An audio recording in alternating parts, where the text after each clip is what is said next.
Mateo, ang henyo. Credit to the author. M1111120. Ang mga pangalan po na nandito ay galing sa mga name generator. Kung meron man pagkakatulad sa mga pangalan ng tao o lugar at pangyayari, ito ay tunay na hindi sinasadya. Isang nakasisilaw na puting liwanag ang dumaan. Ang lugar kung saan naroon ang vast Heavenstone Steel ay sumabog ng may malakas na kalabog.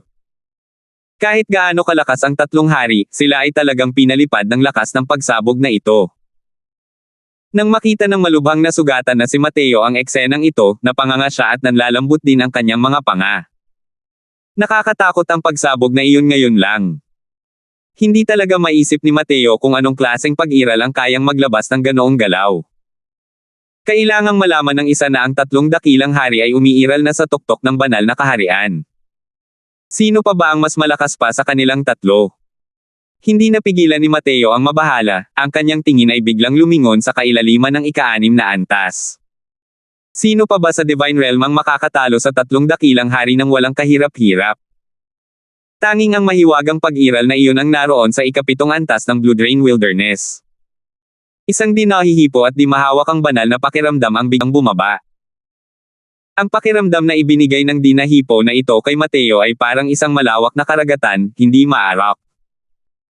Dali-daling gumapang ang tatlong dakilang hari gamit ang kanilang mga paa at humiga ng nakayuko sa direksyon ng ika-7 antas, walang lakas ng loob na igalaw ang kahit isang kalamnan. Swoosh! Bigla, ang vast Heavenstone Steel ay direktang lumipad palayo, patungo sa kailaliman ng ika-7 antas. Nang makita ang eksenang ito, tumitig si Mateo hanggang sa maging malapad ang mga bilog ng mga mata nito. Kinilala siya ng vast Heaven Steel bilang Panginoon nito. Ano ang kahulugan ng paglipad palayo ngayon? Pero sa sumunod na segundo, may nangyari na lalong nagpagulat kay Mateo. Ang kanyang Evil Extermination Sword ay tuluyang kumawala, at lumipad palayo nang wala sa kontrol. Ito. Ano ba talagang nangyayari? Wala nang hihigit pa sa pagkamangha ni Mateo. Sa oras na ito, isang malalim na boses na nakaranas ng maraming pagbabago sa buhay ang bumaba mula sa langit. Ang mga banal na bagay na tulad nito ay hindi maaaring pagsaluhan ng mga katulad ninyo. Nanginig ang buong katawan ng tatlong tao, at dali-dali nilang sinabi, "Opo, kamahalan. Kami. Ang labis na nagmalabi sa aming kakayahan.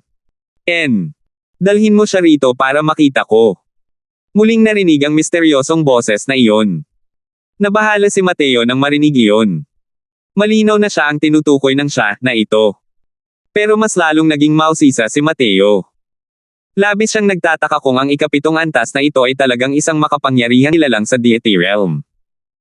Maaari kayang mayroon pa ring mga powerhouse ng Deity Realm sa mundong ito.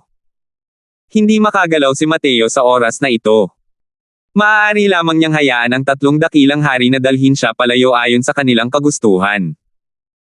Pero habang nakasakay sa katawan ng single-horned Moyen Beast, maganda pa rin ang pakiramdam na iyon. Walang humpay na nababalisa ang tatlong dakilang hari ngayon. Hindi nila alam kung ano ang relasyon ni Mateo sa Panginoon ng ika-7 antas. Ilang taon na silang naselyuhan sa ika-6 na antas, ewan ng Diyos, ngunit hindi ko pa nakikita ang kanyang kamahalan na gumawa ng inisyatiba para humiling na makipagkita sa isang tao. Ito ay isang pangyayaring hindi pa naganap noon. Kung talagang may kaugnayan si Mateo sa kanyang kamahalan, ang biro kanina ay magiging napakasama. Lalo na ang Heavenly Thunder Purple Bamboo. Binugbog niya si Mateo ng ganito. Napakasama talaga nito. Dahil sa loob ng maraming taon, kitang-kita nila kung gaano kalakas ang lakas ng kanyang kamahalan. Ang pag-aangkin ng kanilang buhay ay isa lamang bagay sa pagkumpas ng kamay. Sa kanyang paglalakbay, ang emosyon ng Heavenly Thunder Purple Bamboo ay labis na naging masalimuot. Gusto niyang pumunta at humingi ng tawad kay Mateo ngunit natatakot din siyang baka mausisa lang ang kanyang kamahalan tungkol kay Mateo at papatayin pa rin niya ito sa huli. Hindi humihingi ng tawad, natatakot din siya na si Mateo ay talagang kamag-anak ng kanyang kamahalan. Ikamatay niya ang pag-aalala nito. Medyo mabilis ang bilis ng tatlong tao. Kalahating araw lang ang ginamit nila at nakarating sa pasukan ng ika-7 palapag. Sa loob ng kalahating araw, uminom si Mateo ng mga gamot, at mas gumaling na rin ang kanyang mga pinsala, at nakakapaglakad na siya ng maayos. Pagdating dito, ang alon-alon ng ikapitong antas ay tila mas malakas. Ang pakiramdam na ibinigay ng tatlong dakilang hari sa mga tao ay makapangyarihan na sa sukdulan. Pero kumpara sa mga alon-alon na nagmumula sa ikapitong antas, ang mga ito ay nasa ganap na magkaibang antas. Tuloy ka, Junior. Isang misteryosong boses ang narinig. Alam ni Mateo na wala rin siyang karapatang tumanggi. Agad siyang pumasok sa transmission array nang walang pag-aalinlangan. Bigla, naging madilim ang harapan ni Mateo. Ang paglitaw ng ikapitong antas ay lubhang malayo sa kanyang inaakala. Tila ibang lugar ang lugar na ito. Walang pag-ulan ng dugo, walang mga halimaw na walang buhay, o mga gamot na may espiritu. Ang naroon ay isang pares lamang ng walang kapantay na lalim na mga mata. Oo, ang lugar kung saan narating ng tingin ni Mateo, mayroon lamang isang pares ng mga mata, walang ibang bagay maliban doon. Ang pares ng mga matang ito ay nakabaon sa dilim ngunit napakapansin-pansin, parang dalawang parola na nagniningning. Pero nararamdaman ni Mateo na mayroong isang malakas at mahigpit na puwersa sa unahan. Hanggat mas sumulong siya ng kaunti, agad siyang malilipol ng mahigpit na puwersang ito. Sinubukan ni Mateo na makipag-ugnayan sa Vast Heaven Steel at Evil Extermination Sword, ngunit natuklasan niya na ang dalawang banal na artifact na ito ay parang mga batong lumubog sa karagatan. Hindi siya binibigyan ng kahit kaunting tugon. Dahil dito, biglang bumagsak ang puso ni Mateo. Junior, huwag mo nang sayangin ang lakas mo. Ang dalawang banal na bagay na ito na dumapo sa iyong mga kamay ay isang walang pakundangang pag-aaksaya lamang ng mabubuting kaloob ng Diyos. Muling bumukas ang misteryosong boses na iyon para magsalita. Nandilim ang mukha ni Mateo, at sinabi niya, bahala na yan. Hindi mo kailangang abalahin ang sarili mo para mag-alala. Isang nakakatakot na aura ang agad na bumalot kay Mateo. Pakiramdam ni Mateo ay may humahawak sa kanyang lalamunan, halos mawalan siya ng hininga. Isang pagsabog lamang ng aura na kumawala ay naging dahilan upang mawalan ng kapangyarihan si Mateo na mag-alsa. Ang lakas ng misteryosong powerhouse na ito ay tunay na nakakatakot hanggang sa sukdulan. Napaka-arrogant mo, itong Junior na ito. Hindi ka ba natatakot na papatayin ka ng Panginoong ito sa galit? Tanong ng misteryosong makapangyarihang tao ng may mapanglo na galit. Sa oras na ito, sa wakas ay ipinakita na ng Soul Suppressing Pearl ang kapangyarihan nito. Isang pag-agos ng mahinang pulang liwanag ang kumalat na madaling nakapagpabalik sa pagsabog ng aura na iyon. Agad na naramdaman ni Mateo ang pagga ng presyon sa kanyang katawan, at sa wakas ay nakahinga na siya ng maluwag. Samantalang sa oras na ito, ang aura ng misteryosong powerhouse ay malinaw na may bahid ng kaguluhan. Perlas na pumipigil sa kaluluwa. Tunay ngang perlas na pumipigil sa kaluluwa ito. Hindi ko inaasahan, o hindi ko inaasahan. Talagang muli sumikat ang perlas na pumipigil sa kaluluwa. Junior, ang iyong kapalaran ay tunay na mapanghamon. Nasa sabik na sabi ng mahiwagang makapangyarihang tao. Inikat ni Mateo ang tingin sa kanya at sinabing, mukhang wala itong kinalaman sa iyo, di ba? Hindi napigilan ng mahiwagang makapangyarihang lalaki ang mabulunan at galit na sinabi, ikaw, itong Junior na ito, bakit ang pabigla-bigla mo kapag nagsasalita? Hindi ka ba makapagsalita ng maayos? Malamig na sabi ni Mateo, ibalik ang Vast Heaven Steel at ang Evil Extermination Sword. Natural lang na makakapagsalita ako ng maayos. Nararamdaman ni Mateo na tila walang masamang balak sa kanya ang misteryosong makapangyarihang ito. Ang paggamit ng kanyang aura para supulen siya kanina ay para lamang bahagyang parusahan ang huli. Iyon lang. Nang mapunta sa kamay ng ibang tao ang Vast Heaven Steel at Evil Extermination Sword, patuloy na nakaramdam ng pagkabalisa si Mateo. Malinaw na may gustong sabihin sa kanya ang misteryosong makapangyarihang nilalang na ito. Kaya naman, kung medyo walang hiya siya, hindi dapat gumawa ng paraan ang kabilang panig para pumatay.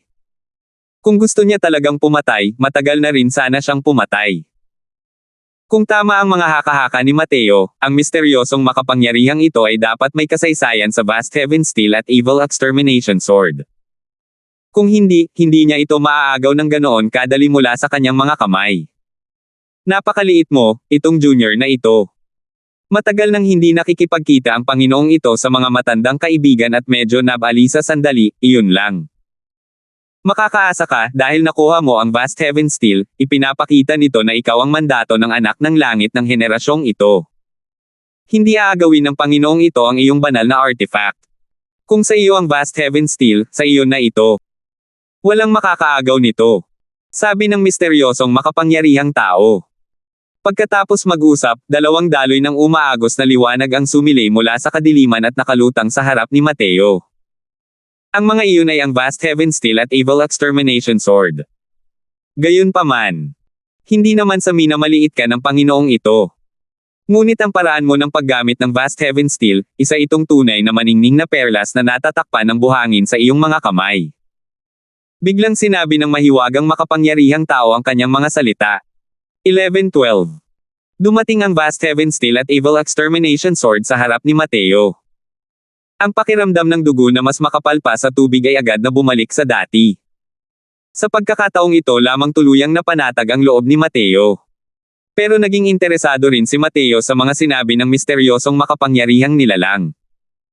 Ang Vast Heaven Steel ay masasabing siyang pinakamahusay na trump card ni Mateo sa kasalukuyan. Mas malakas pa ito kaysa sa Coiling Dragon Heaven Devastating Palm at Limitless Life Death Sword. Ngunit ang paraan ng paggamit ng Vast Heaven Steel ay ang pagbuhos ng Emperor Chi, pagkatapos ay pagdurog nito patungo sa kalaban. Bagamat simple, ang kapangyarihan ay walang kapantay na makapangyarihan. Ang Vast Heaven Steel ay nagtataglay ng napakalalim na kapangyarihan ng mga batas. Kahit na isang paghagis lamang ito ay pambihira rin. Pero ngayon, nang marinig ang kahulugan ng mahiwagang powerhouse, malinaw na mayroon pa ring ibang paraan ng paggamit ang Vast Heaven Steel.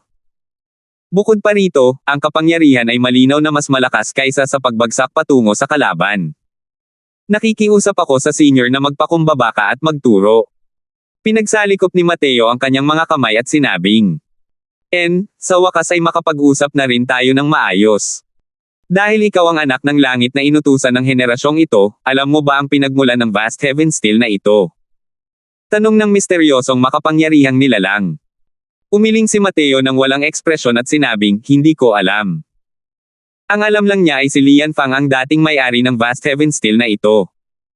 Tungkol naman sa iba, hindi niya talaga alam.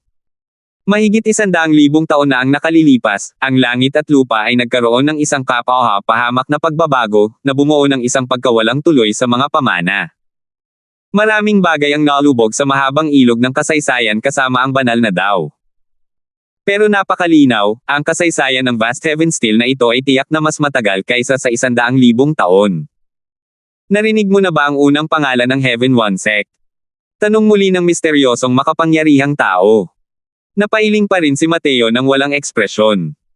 Nang makita ang sitwasyon, bumantong hininga ang misteryosong makapangyarihang nilalang at sinabing, mukhang pinatay na ng panahon ang lahat. Nagtatakang tanong ni Mateo, napakalakas ba ng Heaven One Sect na ito? Natatawang sabi ng misteryosong powerhouse, hey, likas silang malalakas. Ang sinaunang Heaven One Sect ay isa sa 3 dakilang leader sect ng Divine Realm, na lubos na umusbong ng ilang panahon. Lalo na mga 1,000,000 taon na ang nakalilipas, ang Sect Master Taoist Absolute Heaven ng henerasyong iyon ay lumitaw ng mabilis, halos lumaganap sa Divine Realm. Ang dalawa pang leader sect ay wala ring ibang pagpipilian kundi pansamantalang itago ang kanilang mga pangil, at itinuring ang Heaven One Sect bilang ulo. Puno rin ng paghanga ang tono ng misteryosong makapangyarihang nilalang nang banggitin ang Taoist Absolute Heaven.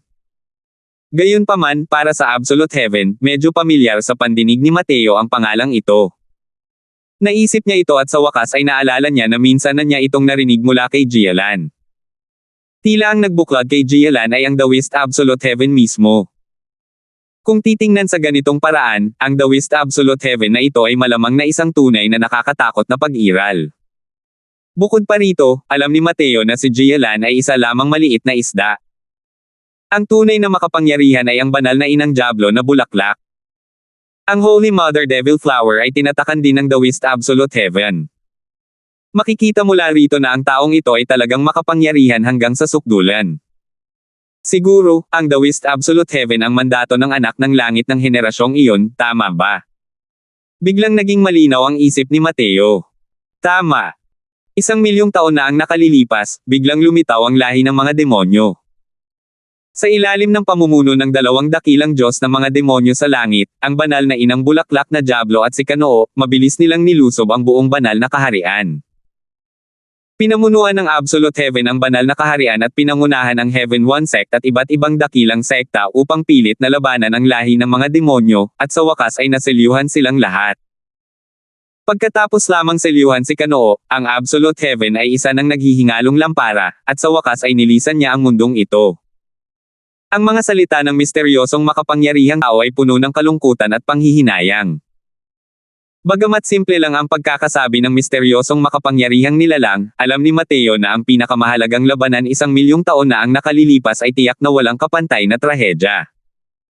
At nang marinig na ang Holy Mother Devil Flower ay isang nilalang na kapantay ng Absolute Heaven, hindi napigilan ni Mateo na magdikit ang mga kilay.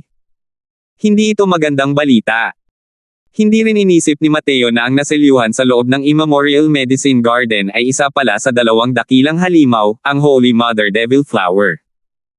Gayon din, Kanoo, kahit hindi pa naririnig ni Mateo ang pangalang ito noon, ang titulong Heavenly Fiend God, narinig na niya ito kahit papaano.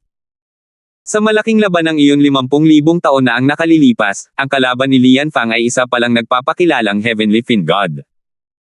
Kung ang makalangit na Fiend God na ito ay si Kanoo, hindi ba't ibig sabihin nito ay dalawang dakilang halimaw ang talagang umiral? Napansin ng mahiwagang makapangyarihang nilalang ang kakaibang katangahan ni Mateo at ibinuka ang kanyang bibig upang magtanong, dahil nakuha mo ang Vast Heaven Steel, dapat ay muling umiral ang lahi ng mga demonyo, tama ba? Maaari ka bang nakipag-ugnayan na sa kanila? Hindi ito itinago ni Mateo, maikling ikinwento ang mga pangyayari sa Immemorial Medicine Garden 50,000 taon na ang nakalilipas. Isang nakakatakot na alon ang kumalat, dahilan para walang humpay na yumanig ang buong espasyo sa ikapitong palapag. Hindi lang ang ikapitong antas, ang mga tiwangwang na halimaw at mga espirito ng medisina sa ika-6 at ika-5 antas ay walang tigil na nanginginig. Mga hanggal. Tunay na grupo ng mga hanggal. Hindi ka panipaniwala ang kamatayan. Noon, gaano kalaki ang halagang ibinayad ng Absolute Heaven para lang maselyuhan ang Holy Mother Devil Flower. Pinakawan talaga sila ng grupong ito ng ganoon lang. Kahit mamatay pa sila, tama pa rin iyon para sa kanila. Sa ilalim ng puot ng misteryosong makapangyarihang gusali, pakiramdam ni Mateo ay magugunaw ang buong espasyo. Ang lalaking ito sa harap niya ay talagang isang makapangyarihang nilalang sa deity realm. Hindi talaga umabot sa ganitong antas ang mga Void Mystic Powerhouse.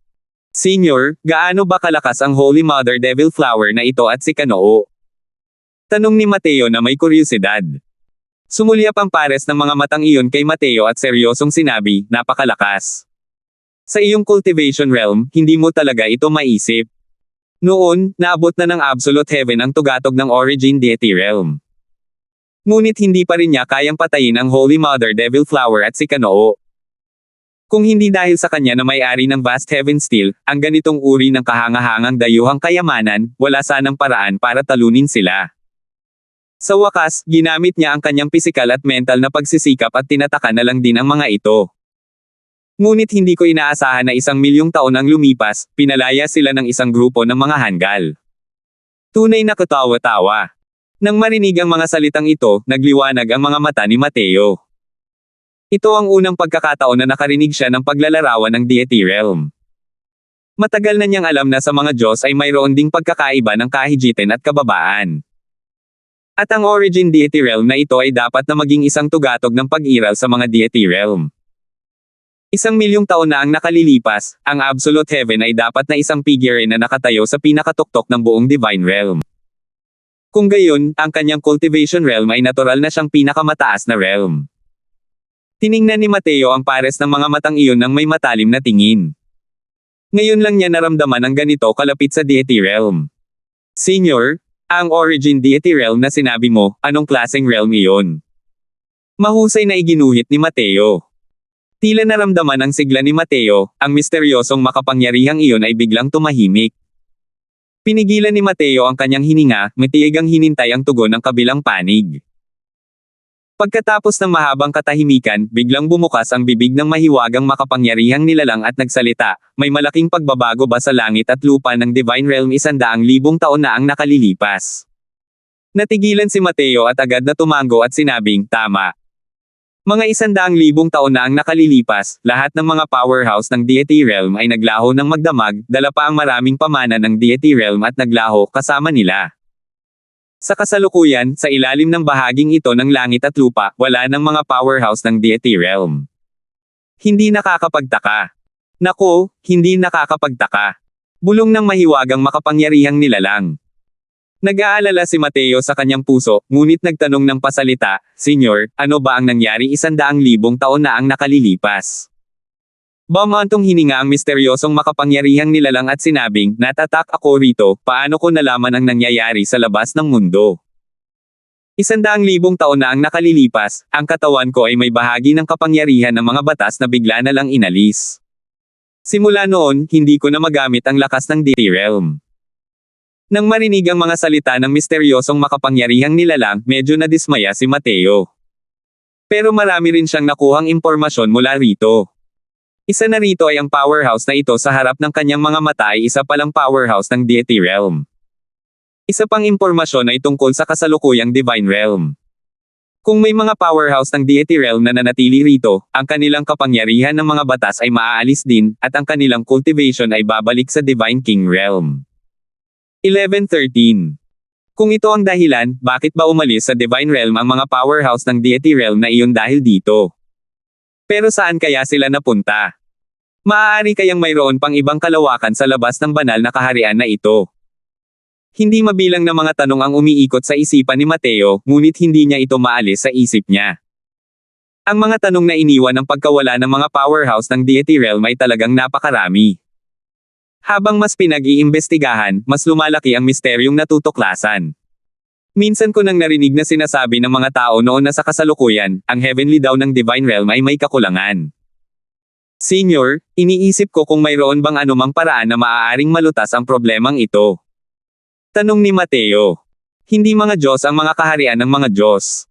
Ang kaharian ng mga Diyos ay isa lamang uri ng pagtawag. Kahit na sila ay mga powerhouse ng Origin Deity Realm, imposibleng tunay na kontrolin din ang heavenly daw. Masasabi lamang ng isa na kaya nilang humiram ng kahit na mas mataas na antas ng kapangyarihan ng mga batas, iyon lang. Dahil wala na ang mga batas ng Divine daw, walang sino man may kakayahang baguhin ang resultang ito. Maliban na lang kung mahahanap mo ang nawawalang heavenly daw. Sabi ng misteryosong powerhouse. Kumurap-kurap ang tingin ni Mateo. Siya rin ay napaisip. Kung ang paghahanap muli sa nawawalang heavenly daw ang tanging paraan upang makalusot patungo sa Deity Realm. Kung gayon, malamang ay hindi rin siya kayang payagan ng kanyang Tao-defying pill na makalusot sa Deity Realm. Pero kung aaminin niya ang pagkatalo ng ganito, ayaw ni Mateo. Hey, Junior, huwag kang mag-isip-isip. Hanggat may bakas ng kakayahan, hindi naman siguro mawawala lahat ang mga powerhouse ng Deity Realm na iyon sa Divine Realm.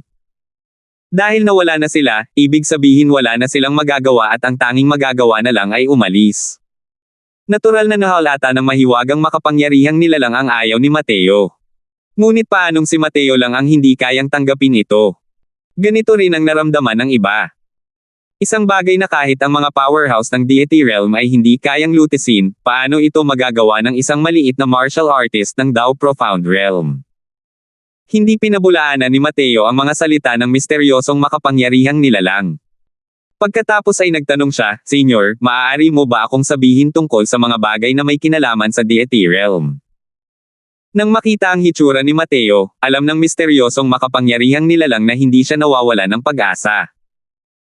Gayunpaman, hindi niya tinanggihan si Mateo at ibinuka ang kanyang bibig upang sabihin, ang Divine Tao Three Realms ay maaaring ikategorya sa Grotto Profound Deity Realm, Heaven Glimpse Deity Realm, at Origin Deity Realm. Ang esensya, enerhiya, at espiritu, na pinagsasama ang lahat sa isa, ang mystical chi ay bumabaha sa katawan, nakakakuha ng pananaw sa Great Tao, na siyang Grotto Profound Deity Realm. Ang Great Tao ay kumukonekta sa kalangitan, na hinuha ang ilang aspeto mula sa isang sulyap, na sulyapan ang isang sulok ng Heavenly Tao, na siyang Heaven Glimpse Deity Realm. Ang dulo ng Tao, napakaraming buhay na bumabalik sa kanilang pinagmulan, kumukuha ng transcendent na Heavenly Tao para sa kanilang sariling gamit, na siyang Origin Deity Realm. Divine Tao Three Realms, ang saklaw ng bawat realm ay napakalawak. Ang karamihan sa mga tao ay maaari lamang huminto sa Grotto Profound. Noong sinaunang panahon, ang lahi ng mga demonyo ay bumangon. Hindi mabilang na mga henyo ng tao ang nagpatibay sa kanilang daw at naging mga Diyos. Ngunit ang mga may kakayahang maabot ang origin deity realm ay 3 tao lamang. Nakinig si Mateo sa tabi, ang kanyang mga iniisip ay parang alon na umaalon. Dahil sa isang sikreto, malamang kakaunti na lamang ang mga taong nakakaalam nito sa divine realm. Sa oras na ito lamang niya nalaman na sa itaas ng deity realm, mayroon pa ring 3 pangunahing kaharian. Ang deity realm ay isa lamang simula. Detalyadong nagsalita ang misteryosong makapangyarihang nilalang at ipinaliwanag ang kanyang pagkakaintindi sa deity realm para pakinggan ni Mateo. Nasulyapan na ng mga makapangyarihang nasa deity realm ang pinagmumulan ng Great Tao. Lihim na may mga batas sa bawat galaw at kilos. Kung ang mga Tao Profound Powerhouse ay mayroon lamang malabong pananaw sa kapangyarihan ng mga batas, kung gayon ang mga deity realm powerhouse ay nakakagamit ng mga kapangyarihan ng batas para sa kanilang sariling gamit. Hindi masukat ng distansya ang pagkakaiba sa pagitan nito. Kahit ang pinakamababang ranggo ng Grotto Profound Deity Realm ay kaya ring humiram ng mga batas ng Divine Tao para madaling maalis ang mga powerhouse ng Divine King Realm. Ang mga batas na ito ng banal na Tao ay nagawa pang yukit ng mga makapangyarihang Deity Realm na lumilikha ng mga banal na inscription. Maraming salamat sa mga turo ni Senior. Malaki ang naitutulong ng Crosswell na ito. Hanggang ngayon lang, hindi pa rin alam ni Mateo kung sino si Senior, at ano ang kaugnayan ni Senior sa sinaunang Heaven One Sect. Pinagsalikop ni Mateo ang kanyang mga kamay at nagtanong. Sabi ng mahiwagang powerhouse, ako ay isang Black Tortoise Divine Beast sa ilalim ng pamumuno ng The West Absolute Heaven, Sky Distant, at ang Sect Protecting Divine Beast din ng sinaunang Heaven One Sect. Itim na pagong na banal na halimaw. Hindi maliit ang pagkagulat ni Mateo. Hindi niya inakalang ang ikapitong antas ng Blue Drain Wilderness na ito ay talagang nagselyo ng isang tunay na banal na halimaw. Sa loob ng 100,000 taon, ang mga tunay na banal na halimaw ay naging mga alamat na. Sa kasalukuyan, ang mga linya ng dugo ng mga tinatawag na banal na halimaw sa Divine Realm ay lalong lumiit. Kahit na kasing lakas ng Asher Dragon Clan ay hindi rin makakatakas sa kapalarang ito. Pero ngayon, nakatagpo na pala ni Mateo ang isang buhay na banal na halimaw. Paano siyang hindi magugulat? Dahil si Senior ang Sect Protecting Divine Beast ng Heaven One Sect, bakit ka naman tatatakan sa lugar na ito? Tanong ni Mateo. Nang marinig ni Sky Distant ang mga salita ni Mateo, biglang sumabog ang isang mabahong hangin, at sinabi niya ng may malamig na pagsinghot dahil sa tusong si Enzo. Dapat talaga mamatay. Nang mabanggit ito ni Enzo, talagang nagngalit ang mga ngipin ni Sky Distant sa puot. Malinaw na labis niya itong kinamumuhian. Lumalabas na ang Enzo na ito ay isa rin sa 3 magagaling na origin powerhouse noon. Mas mahina lang talaga ang lakas niya kumpara sa Absolute Heaven. Ang digmaan ng 2 lahi, ang Usoul Sect na kinabibilangan ni Enzo, ay nagpakita para sa trabaho ngunit hindi nagsikap, na naging dahilan upang ang sangkatauhan ay mahulog sa pagiging pasibo. Kung hindi dahil sa Absolute Heaven at sa isa pang pinuno ng sangkatauhan na lumaban sa halimaw hanggang kamatayan, matagal na sana itong nalipol. Kalaunan, humupa ang digmaan, at ang sangkatauhan ay nagkaroon ng isang matinding tagumpay.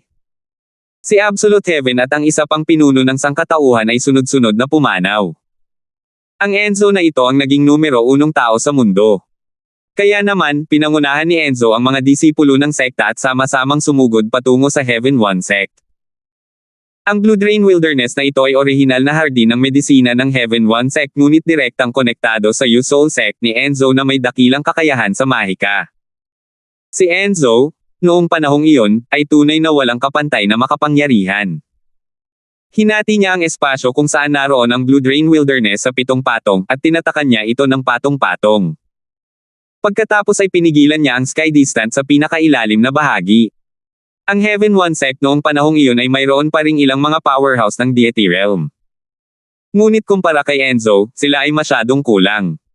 Ang lakas ng isang origin powerhouse ay hindi kayang tansyahin ng mga ordinaryong tao. Hey, nagbubulag-bulagan lang ang Absolute Heaven sa mga kilos ni Enzo para sa pangkalahatang sitwasyon ng katauhan noong panahong iyon. Pero malamang hindi kailanman pinangarap ni Enzo na matagal nang nag-iwan ang Absolute Heaven ng malaking pagkain para sa kanya, naghihintay lang sa kanya na salakayin ang Heaven One Sect.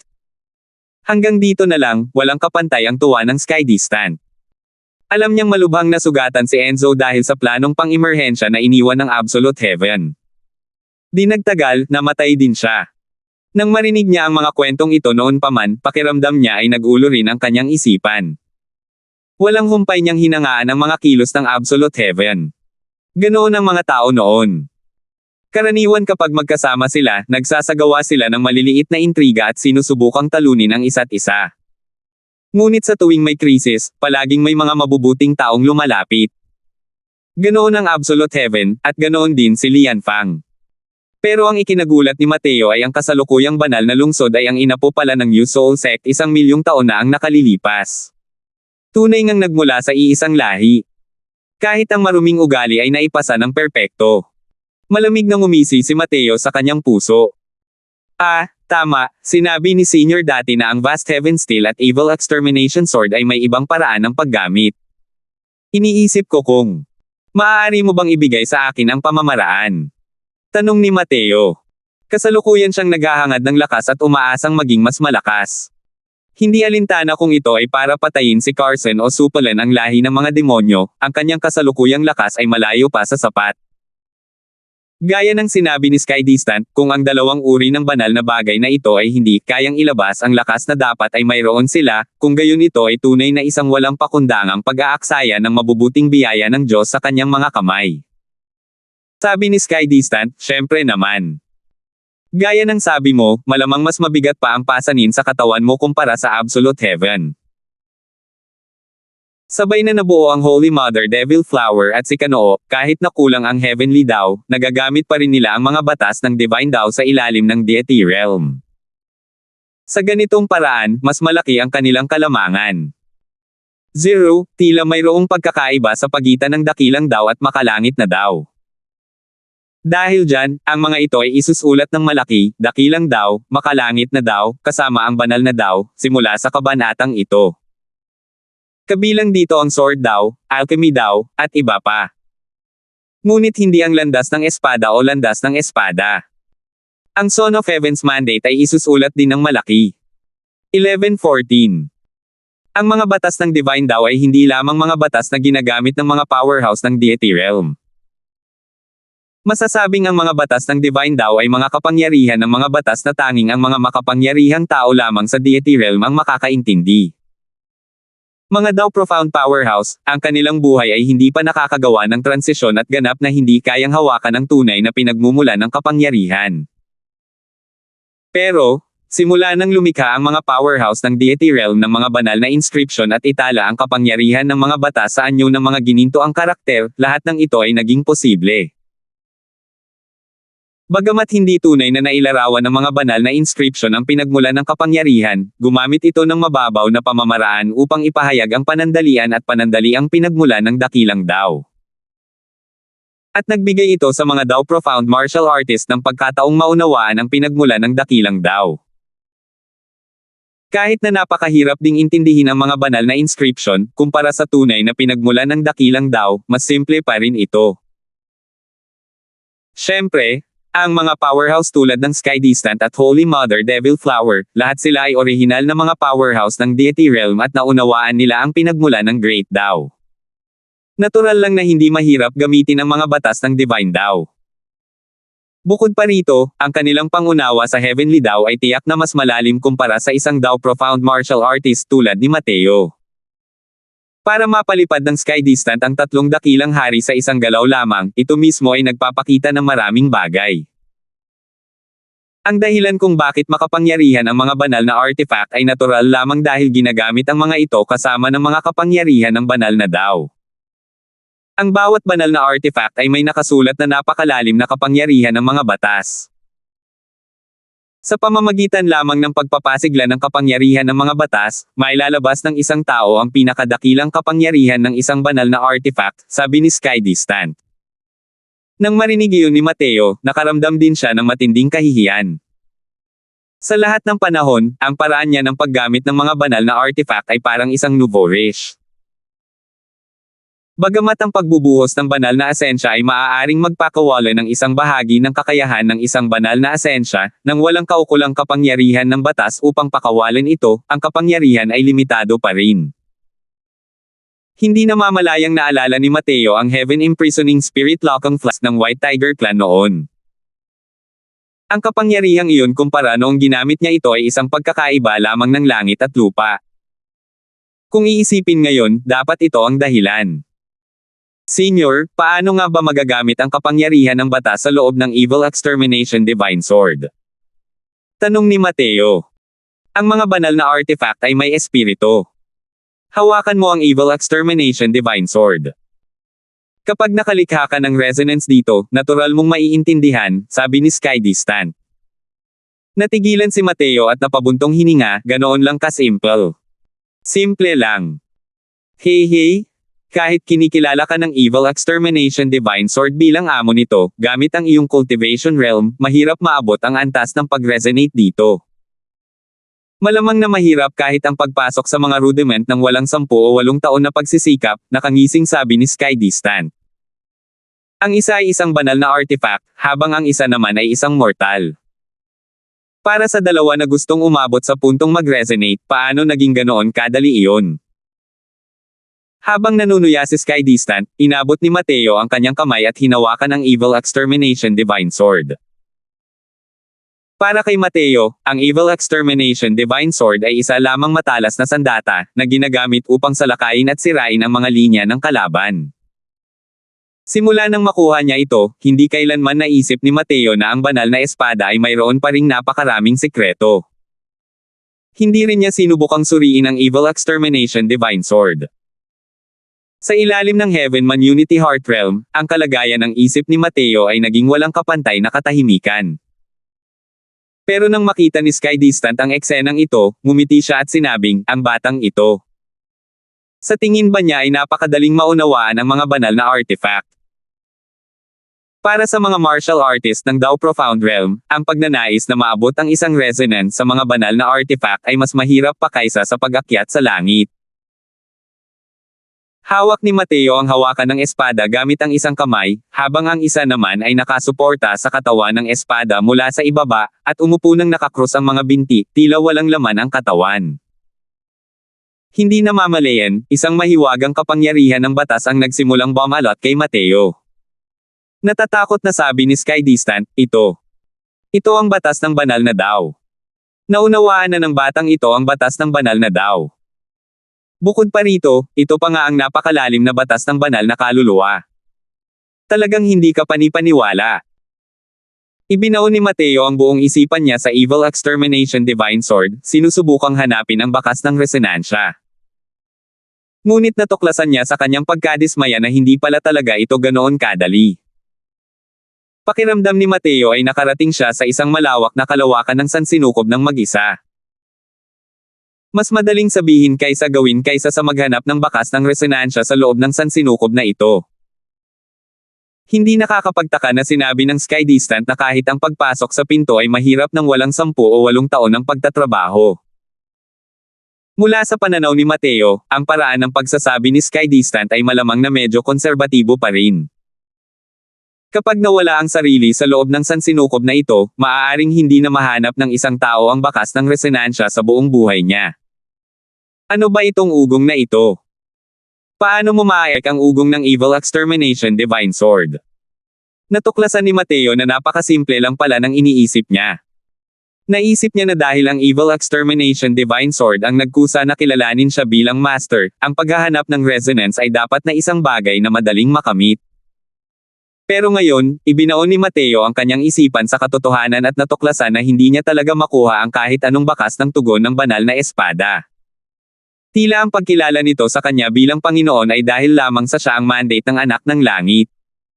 O marahil, dahil lamang sa taglay niya ang Vast Heaven Steel. Ang pagnanais na makuha ang pagkilala ng banal na espada ay hindi ganoon kadali, lalo na't hindi ang lumikha ng resonansya mula rito. Kailangang malaman ng isa na ang dating may-ari ng banal na espada ay isang walang kapantay na makapangyarihang nilalang, tulad ng Absolute Heaven. Ang pananaw nito ay natural na walang kapantay na kritikal. Ang pagnanais na makamit ang pagkilala nito ay talagang hindi isang madaling bagay. Kung ang isang tao ay walang anumang pambihirang aspeto, malamang makakalimutan na nila ang paglikha ng isang ugnayang kasama nito. Mukhang kailangan ko pang gumawa ng kahit ano bago ko makuha ang pagkilala ng banal na espada. Naisip ni Mateo sa sarili. Habang pinag-iisipan ito, sa halip ay kumalma ang isip ni Mateo. Sa salitang ito, walang pag-ibig na walang batayan, at wala ring puot na walang batayan. Dahil ang banal na espada ay may espiritu, natural lamang na hindi nito kikilalanan ang isang estranghero ng walang tugma o dahilan, at lumikha ito ng isang ugong sa kanya. Sa panahong ito, talagang pinabayaan ni Mateo ang damdamin ng banal na espada, itinuring lamang ito bilang isang matalas na kagamitan. Kahit siya mismo ay hindi kinilala ang banal na espada, ano ang batayan ng pagkilala sa kanya ng banal na espada? Kaya naman, ganoon kadaling natanggal ito ng Sky Distant. Dahil, para sa banal na espada, ang relasyon sa pagitan ng Sky Distant at nito ay mas mabait pa kumpara kay Mateo, ang may-ari nito. Marahil dahil sa kanyang propesyon, ang saloobin ni Mateo tungkol sa mga armas ay malayong maihahambing sa mga kalderong panggamot. Sa komunikasyong ito, naging 5 araw at gabi ito. Sa loob ng 5 araw, hindi gumalaw si Mateo. Sinusubukan niyang unti-unting intindihin ang evil extermination, at unti-unting nakikilala ang evil extermination. Gayunpaman, wala pa ring anumang epekto ang evil extermination. Tila nasa loob pa rin ng kalawakan si Mateo, mag-isa. Hindi pinutol ni Sky Distant ang pagsasalita ni Mateo. Tahimik lang niya itong pinagmasdan ng ganito. Alam ni Sky Distant na sa huli ay mabibigo pa rin si Mateo. Hey, kahit napakalakas ng soul force ng batang ito, dapat ay naabot na rin nito ang limitasyon, di ba? Ang pakikipag-ugnayan sa isang divine artifact, ang kakayahang gawin ito sa ganitong antas, ay kahanga-hanga na, malamig na sabi ni Sky Distant. Ibang antas ang Deity Realm. Kahit na isa itong banal na artifact, napakahirap para sa mga martial artist ng Dao Profound Realm na makipag-ugnayan din dito. Para sa mga ordinaryong martial artist, ang kakayahang makipag-usap sa evil extermination sa loob ng isang araw at gabi na tulad nito ay malamang na medyo nakakagat ng higit pa sa kaya nilang nguyain. Para makapag-usap si Mateo ng 5 araw at gabi ng sabay-sabay, ilang beses na itong mas mahusay kaysa sa isang karaniwang tao. Nararamdaman ni Sky Distant na tama na ang soul force consumption ni Mateo doon. Pero sa pagkakataong ito, biglang nanliit ang mga mata ni Sky Distant, na para bang may nakita siyang hindi kapanipaniwala. Ito. Paano ito nangyari? Gulat na bulalas ni Sky Distant. Dahan daw ang iminulat ni Mateo ang 2 mata, ang kanyang pag-iisip ay parang isang lumang balon na walang alon habang walang pakialam na sinasabi, ang isang simpleng buhay ay nagpapakita ng matataas na layunin sa buhay, ang katahimikan ay humahantong sa distansya, naiintindihan ko. 11:15. Talaga?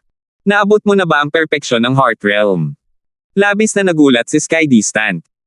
Kanina lang, sa wakas ay naabot na ng Heaven Man Unity ni Mateo ang kaharian ng dakilang bilog ng pagiging perpekto.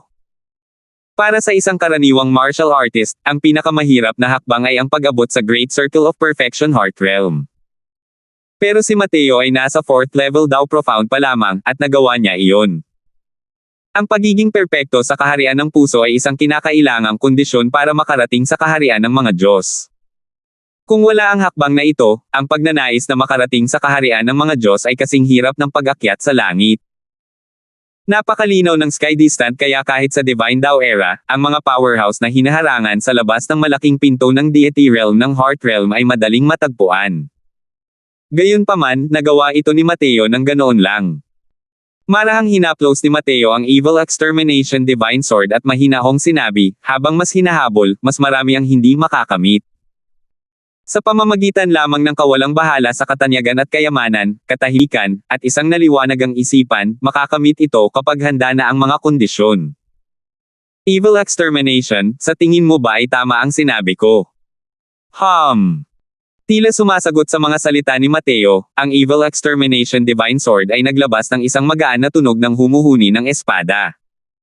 Tumango si Mateo at sinabing, masamang paglipol, salamat. Isa na namang alon ng acoustic resonance. Kahit hindi makita ang ekspresyon ni Sky Distant, siguradong manghang-mangha siya ngayon. Ikaw. Nakuha mo na talaga ang pagkilala kay Evil Extermination. Sa totoo lang, 5 araw lang ang tinagal. Labis ang pagkamangha ni Sky Distant. Ang pagkilala sa Evil Extermination Divine Sword ang unang hakbang sa paglikha ng resonansya, at siya rin ang pinakamahalagang hakbang. 5 araw na ang nakalipas, sinabi pa rin niya na kung wala ang 8 hanggang 10 taon, mahihirapan si Mateo na matutunan man lang ang mga pangunahing kaalaman. Pero ngayon, 5 araw na lang ang ginamit ni Mateo at nakuha na niya ang pagkilala sa Evil Extermination Divine Sword. Gayunpaman, naunawaan ng Sky Distant ang nangyayari. Ang talento ni Mateo ay napakalaki. Sa loob lamang ng 5 araw, si Mateo ay nagbunga ng kaliwanagan.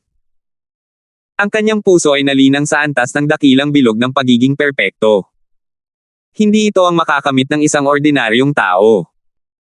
Ang mandate ng anak ng langit, sa terminong ito ng pagtugon, si Mateo ay lubos na karapat-dapat dito. Dahil ipinakita ni Mateo ang kanyang lakas na higit pa sa iba, ang pagkamit ng pagkilala mula sa Evil Extermination Divine Sword ay natural na hindi isang bagay na mahirap. Bulong-bulungan. Kasalukuyang nakikipag-usap si Mateo sa Evil Extermination Divine Sword nang biglang pumasok sa isip niya ang napakaraming imahe.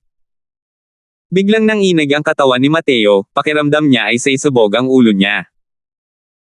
Nagulat muli si Sky Distant at sinabing, Evil Extermination, ikaw pa nga ba ang nagkusa na lumikha ng ugnayan sa batang ito? Di talagang hindi ka panipaniwala. Mukhang sa paningin mo, ang batang ito ay may kakayahang palitan ang posisyon ng Absolute Heaven. Sa kagustuhang maabot ang resonansya, kailangan munang makuha ang pagkilala sa Evil Extermination Divine Sword, at makakagawa lamang ng resonansya sa susunod na hakbang. Pero ngayon, ang Evil Extermination Divine Sword ang nagkusa na maghagis ng sanga ng oliba, at tulungan si Mateo na lumikha ng isang resonansya. Nagulat si Sky Distant sa ginawa ni Evil Extermination. Isa na namang serye na mahihinang humuhuni, tila tugon sa pagkamangha ni Sky Distant. Bumantong hininga ng bahagya si Sky Distant at sinabing, tama ang sinabi mo. Sa kasalukuyan, hindi pa ito panahon ng Heaven One Sect at hindi rin panahon ng Absolute Heaven. Ang paglulubog sa karikta ng nakaraan ay hindi nakakatulong sa sitwasyon. Sa sabay na paglitaw ng banal na ina at ni Kanoo, ang mga panganib sa panahong ito ay malamang na mas malaki pa kaysa noong nakaraan. Ang talento ng batang ito ay tunay na nakakatakot. Sa hinaharap, ang kanyang mga nagawa ay maaaring hindi mas masahol pa kaysa sa Absolute Heaven. Kung susunod kayo sa kanya, marahil ay makakaakyat kayo muli sa tuktok sa hinaharap. Dahil sa hindi mabilang na mga imahe, parang saysabog ang isip ni Mateo. Ito lahat ang mga piraso ng memorya ng Evil Extermination Divine Sword. Sa pamamagitan lamang ng isang buong araw na ginugol ni Mateo ay natapos niyang ayusin ang napakaraming impormasyong ito. Sunod-sunod na imahe ang pumasok sa isip ni Mateo. Lahat ng iyon ay mga eksena kasama ang Absolute Heaven. Ang Evil Extermination Sword at ang Absolute Heaven ay dumanas ng sunod-sunod na matinding labanan, at sa wakas ay narating nila ang tuktok ng Divine Realm. Kalaunan, sila ang magkasamang nakipaglaban sa lahi ng mga demonyo, at dumanas ng mga paghihirap at panganib, bago tuluyang tinatakan ng Absolute Heaven ang Holy Mother Devil Flower sa Immemorial Medicine Garden. Pero sa pagkakataong ito, iniwan ito ng Absolute Heaven sa Immemorial Medicine Garden. Natagpuan pa nga ni Mateo ang sarili sa huling bahagi ng mga imahe. Iyon ang eksena niya sa isang madugong labanan kasama ang banal na inang Diablo na bulaklak pati na rin si Jialan. Lumalabas na lahat ng ito, ang Evil Extermination Divine Sword, ay nakita niya. Para piliin itong kilalanin bilang Panginoon, ang kanyang buhay at kamatayang laban sa lahi ng demonyo ay malamang na isang napakahalagang dahilan din, tama ba? Kung siya ay isang taong hindi umaako ng responsibilidad, kahit na mayroon siyang vast heaven still, malamang na hindi rin siya kikilalanin ng Evil Extermination bilang master. Ang espadang may layuning pumailan lang sa langit, ang kasamaan ay hindi kailanman mananaig sa kabutihan. Ang puso ng isang Ginoo ay malawak ang pag-iisip, ang landas ng sword daw ay kumukonekta sa langit. Paglipol sa kasamaan, makakaasa ka, kahit na ako ay mamatay sa huli, ang aking daw ay mawala, lubos ko ring lilipulin ang lahi ng mga demonyo. Mula ngayon, ikaw at ako ay magtutulungan at lubusang lilipulin ang mga kasamaan ng mundong ito. Matapang na sabi ni Mateo. Para bang nararamdaman ang katapangan ni Mateo, ang Evil Extermination Divine Sword ay nagsimulang manginig ng matindi sa kamay ni Mateo. Hinawakan ni Mateo ang hawakan ng espada. Bigla, isang serye ng mga gininto ang karakter ang nagtagpo sa dagat ng kamalayan ni Mateo. Mga banal na inscription. Isang pahiwatig ng kaliwanagan ang nabuo sa puso ni Mateo. Ang mga banal na inscripsyong ito ang siyang pinakamahalagang bahagi ng paggamit ng Evil Extermination Divine Sword. Dahil nararamdaman ni Mateo ang pagiging malapit sa isa't isa mula sa Evil Extermination Sword, para silang mga matandang magkaibigan na hindi nagkita ng maraming taon. Habang ang malalim na aura ng karanasan sa maraming pagbabago ng buhay ay nagparamdam kay Mateo ng malawak at lalim ng sword daw. Ang Asher Deeper Floating Zero Supreme True Intent na naunawaan niya ay mahina gaya ng isang batang natututong maglakad sa harap ng aurang ito. Ito ang aura ng pinagmumula ng dakilang Tao. Ito ang aura ng mga batas ng banal na Tao. Katulad noong unang beses niyang nakita ang Medicine God Soul Cannon noon, nakaramdam si Mateo ng takot. Dahil itake ng dakilang aura na ito, ang puso ni Mateo ay agad na nagbigay liwanag. Ang kanyang sword daw Supreme True Intent ay biglang nakakita ng liwanag ng ganoon lang, at naabot ang dakilang bilog ng pagiging perpekto. Ganito pala. Ang mga tunay na layunin ay isa lamang kinakailangan para mabuksan ang pinagmumula ng dakilang Tao. Sa pamamagitan lamang ng paglinang ng isang tunay na layunin tungo sa kaharian ng pagiging perpekto, magagamit ito bilang gabay upang maunawaan ang pinagmumula ng dakilang Tao. Dahan daw ang iminulat ni Mateo ang kanyang mga mata at bumaantong hininga sa paghanga. Tiningnan ni Sky Distant si Mateo na parang nakakita ng multo at gulat na napasigaw, "Ikaw, batang to, isa kang kakaiba." Ang pinakamahirap na gawin ay ang pag-unawa sa mga batas ng Divine Tao. Kahit na sa pamamagitan ng paglinang ng tunay na layunin patungo sa kaharian ng pagiging perpekto, ang pagnanais na maunawaan ang mga batas ng Divine Tao ay nakakakita rin ng mga swerte. Hindi ko inakalang direktang nakatawid ka pala sa hangganan pagkatapos mong makakuha ng mga divine inscription. Ang pagkabigla na idinulot ni Mateo sa Sky Distant ay talagang napakatindi. Ang kinakatawan ng mga banal na inscription ay lubhang malalim na kapangyarihan ng mga batas na pinagmulan. Ang naunawaan ng mga martial artist ng Tao Profound Realm ay isa lamang sangay ng pinagmulang kapangyarihan. Dahil sa kagustuhang maunawaan ang pinagmulan sa pamamagitan ng subfield na ito, nangailangan ito ng napakalaking pagkakataon. Sa puntong ito ng pagbabago, ang karamihan sa mga tao ay hindi ito nakuha habang buhay. Pero ganoon na lang talaga kaliwanag ang natamo ni Mateo dahil sa epekto ng mga banal na inscription kanina. Kahit mababaw pa rin ang naunawaan ni Mateo, kapag nabuksan na niya ang gate na ito, mas magiging madali ng tahakin ang daan sa likod. Ito ang pangalawang pagkakataon na naunawaan ni Mateo ang mga banal na inscription. Nakuha nila ang mga banal na inscription ng Medicine God Soul Cannon sa loob ng napakatagal na panahon ngunit patuloy na nabigong malampasan ang hangganan. Hanggang sa makarating siya sa Tao Profound Realm, noong pininaw niya ang isang tier sham na medicinal pill sa kanya ito naunawaan, at nakapasok sa mga pintuan ng mga batas ng Divine Tao. Pero sa pagkakataong ito, direktang naunawaan ni Mateo ang kapangyarihan ng sword daw ng Evil Extermination Divine Sword. 11:16. Tunay ngang malawak at malalim ang mga batas ng banal na Tao. Akala ko ay napakataas na ng aking pangunawa sa sword daw. Pero ngayon ko lang nalaman na hindi ko pa pala natutunan ang mga pangunahing kaalaman. Sabi ni Mateo nang may pabago-bagong emosyon. Ang talento ni Mateo sa sword daw ay napakalakas. Sa puntong ito, kahit ang Extreme Sword Divine King ay nahihiya rin sa kanyang sariling kahinaan. Matapos muling mabuhay, naging maayos ang landas ni Mateo sa sword daw at halos walang naranasang anumang balakid. Sa loob ng maikling panahon ng 20 taon, naunawaan na ni Mateo ang tunay na layunin na maging nasa ika-9 na pwesto. Hindi masasabing hindi ito malakas. Pero ngayon lang niya nalaman kung gaano siya kababaw nang maramdaman niya ang kapangyarihan ng mga batas ng sword daw na nakasulat sa banal na inscription.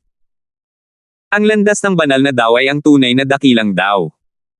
Syempre naman. Si Absolute Heaven ay isang dakilang master ng sword daw. Ang kanyang mga nakamit na sword daw ay umabot sa rurok ng pagiging perpekto. Ang mga banal na inscription na iyong naramdaman ay tinatawag na Evil Extermination Sword Formula. Ito ay ang spell lamang na ginamit niya upang paganahin ang Evil Extermination Sword, sabi ni Sky Distant. Nang marinig iyon ni Mateo, hindi mapigilan ng kanyang puso ang pananabik dito.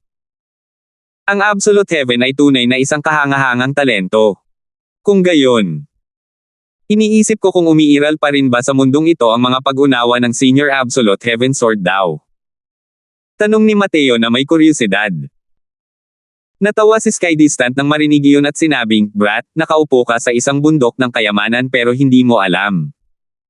Nagliwanag ang mga mata ni Mateo, at sinabi niya, pinag-uusapan ni Senior ang Vast Heaven Steel. Tama. Sa kasalukuyan mong kaharian, halos hindi mo na kayang i-activate ang Vast Heaven Steel. Kapag nakapasok ka na sa Deity Realm, matutuklasan mo kung anong uri ng pag-iral ang Vast Heaven Steel, sabi ni Sky Distant. Kumilos ang puso ni Mateo, at nagtanong, "Senior, anong klaseng pag-iral itong Vast Heaven Steel?" Nang marinig ito ni Sky Distant, hindi niya napigil ang tumahimik sandali, bago sinabing, ang Vast Heaven Steel ay isang kahangahangang kayamanan mula sa ibang bansa. Kung anong klaseng pag-iral ito, kahit ang Absolute Heaven ay hindi rin maipaliwanag.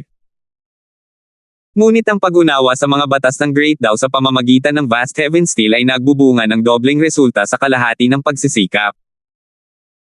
Noon, ang Absolute Heaven ay nagawa lamang na malampasan ang dalawa pang sekta at makamit ang kataas-taasang kapangyarihan sa Divine Realm dahil sa tulong nito. Nakakalungkot lamang na siya ay nawasak pa rin sa kamay ng lahi ng mga demonyo sa huli. Nang marinig ang mga salita ni Sky Distant, walang humpay na nabahala si Mateo. Ito ang pangalawang beses na binanggit ni Sky Distant ang kahangahangang kayamanan mula sa ibang bansa. Nang marinig ang kahulugan ng mga salitang ito, tila hindi kabilang sa Divine Realm ang Vast Heaven Steel. Bukod pa rito, ang kapangyarihan ng Vast Heaven Steel ay tila mas makapangyarihan pa kaysa sa Evil Extermination Divine Sword. Junior, ang Vast Heaven Steel ay hindi lamang makakatulong sa mga martial artist na maunawaan ang mga batas ng Divine Daw, kundi isa rin itong malakas na sandatang pang-offensive. Mayroon akong isang set ng controlling magic arts na tinatawag na Vast Heaven Chaos Spell. Kunin mo ito at pag-aralan mong mabuti. Ang kapangyarihan ay natural na maaaring dumami. Ito lang ang spell na alam ko, ang unang kalahati lang. Ang kalahati ay dinala sa kabaong ng Absolute Heaven. Gayunpaman, kung makakalusot ka sa Deity Realm, natural mong mapag-aaralan ang ikalawang kalahati. Dahil naunawaan din niya ito mula sa loob ng Vast Heaven Steel, patuloy na pagpapaliwanag ni Sky Distant, habang gulat na gulat si Mateo. Isang serye ng mga ginintoang karakter ang lumabas mula sa loob ng kadiliman at pumasok sa dagat ng kamalayan ni Mateo. Hindi mahaba ang mga banal na inskripsyong ito, ngunit naramdaman din ni Mateo ang lawak at lalim nito. Maraming salamat, Senior. Pinagsalikop ni Mateo ang kanyang mga kamay at sinabing. Sabi ni Sky Distant, wala na ang heavenly daw. Base lang sa pag-unawa mo ng mag-isa, wala talagang paraan para kontrolin ang Vast Heaven Steel. Kung haharap ka sa banal na ina at kay Kanoo, wala kang pagkakataong magtagumpay. Dahil ikaw ang anak ng langit na mandate ng panahong ito, natural na matutulungan kita. Mayroon pa rin akong paraan ng paglilinang dito. Kung lilinangin hanggang sa limitasyon, hindi kayang labagin ang napakaraming batas. Nagliwanag ang mga mata ni Mateo, at agad siyang naging interesado. Si Sky Distant ay ipinanganak mula sa Black Tortoise Clan kasama ng 4 na dakilang banal na halimaw, habang ang Black Tortoise Clan ay kilala sa buong mundo dahil sa pagkakaroon ng napakalakas na depensa. Kahit nahamina na ang Black Tortoise Clan, isa itong napakalakas na clan noong Divine Daw era. Ayon sa mga alamat, noong panahon ng banal na Daw, ang Black Tortoise Clan ay mayroong pamamaraan ng paglilinang ng banal na Daw na tinatawag na Black Tortoise Treasure Body Divine Art. Kaya nitong sanayin ang malalaman na katawan sa isang kaharian kung saan hindi ito kayang dungisan ng napakaraming batas, na lubhang nakakatakot. Ang pamamaraan ng paglilinang na ito ay nawala na, ewan ko ba kung ilang 10,000 taon na ang nakalilipas. Maaari kayang ang paraan ng paglilinang na ito ang ibibigay sa kanya ng Sky Distant. Maaari kayang ang paraan ng paglilinang na tinutukoy ng senior ay ang Black Tortoise Treasure Body Divine Art. Tanong ni Mateo nang may kaunting pagkabalisa.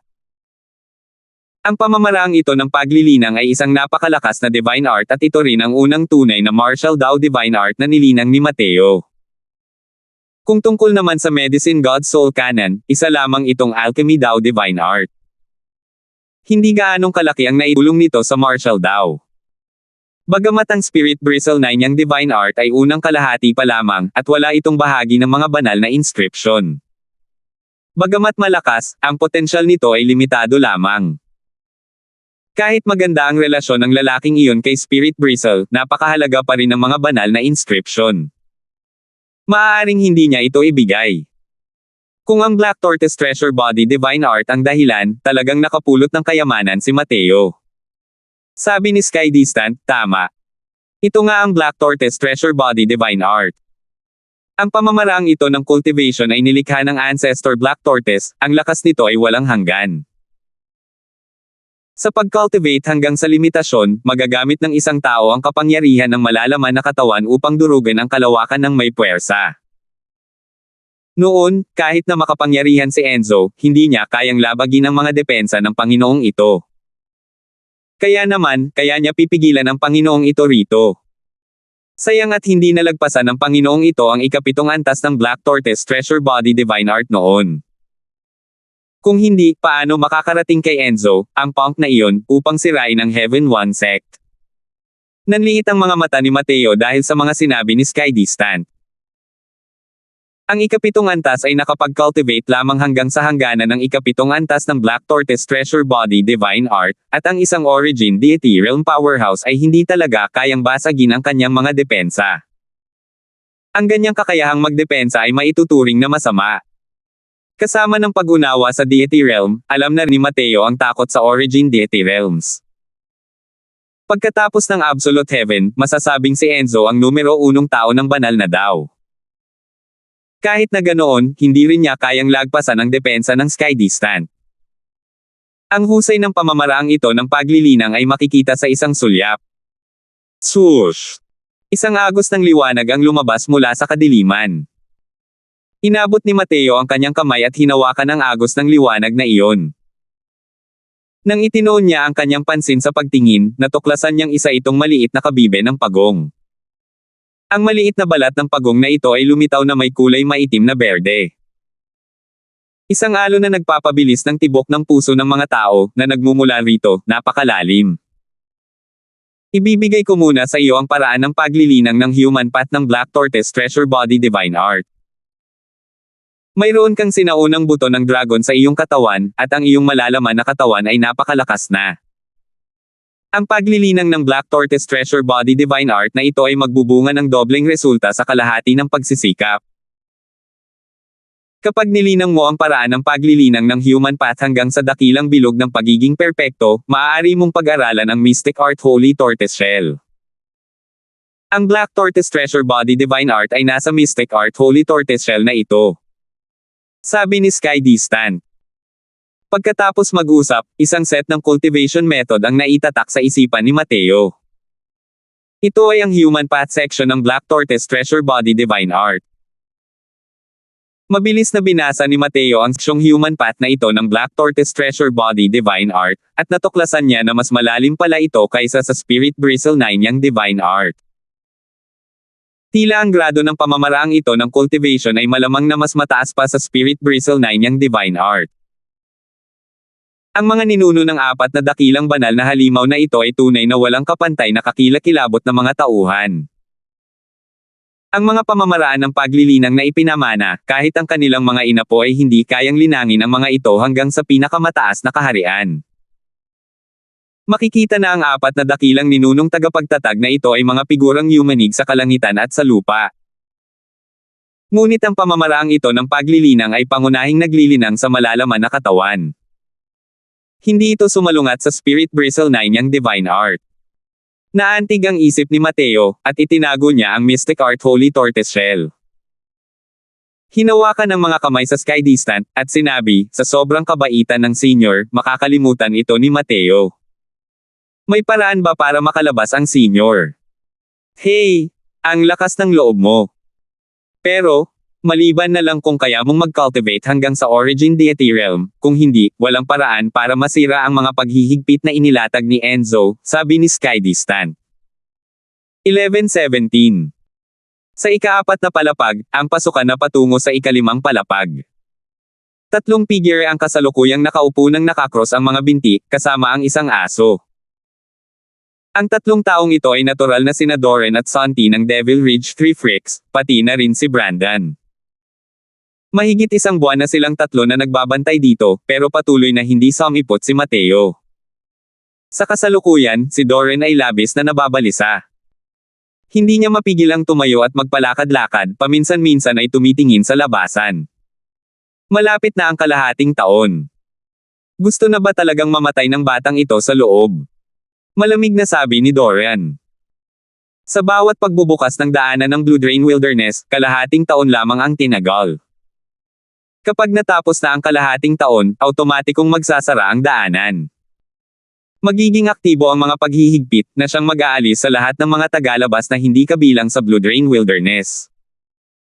Dahil unti-unting umaabot ang kalahating taon, si Doran ay nag-aalab sa pagkabalisa.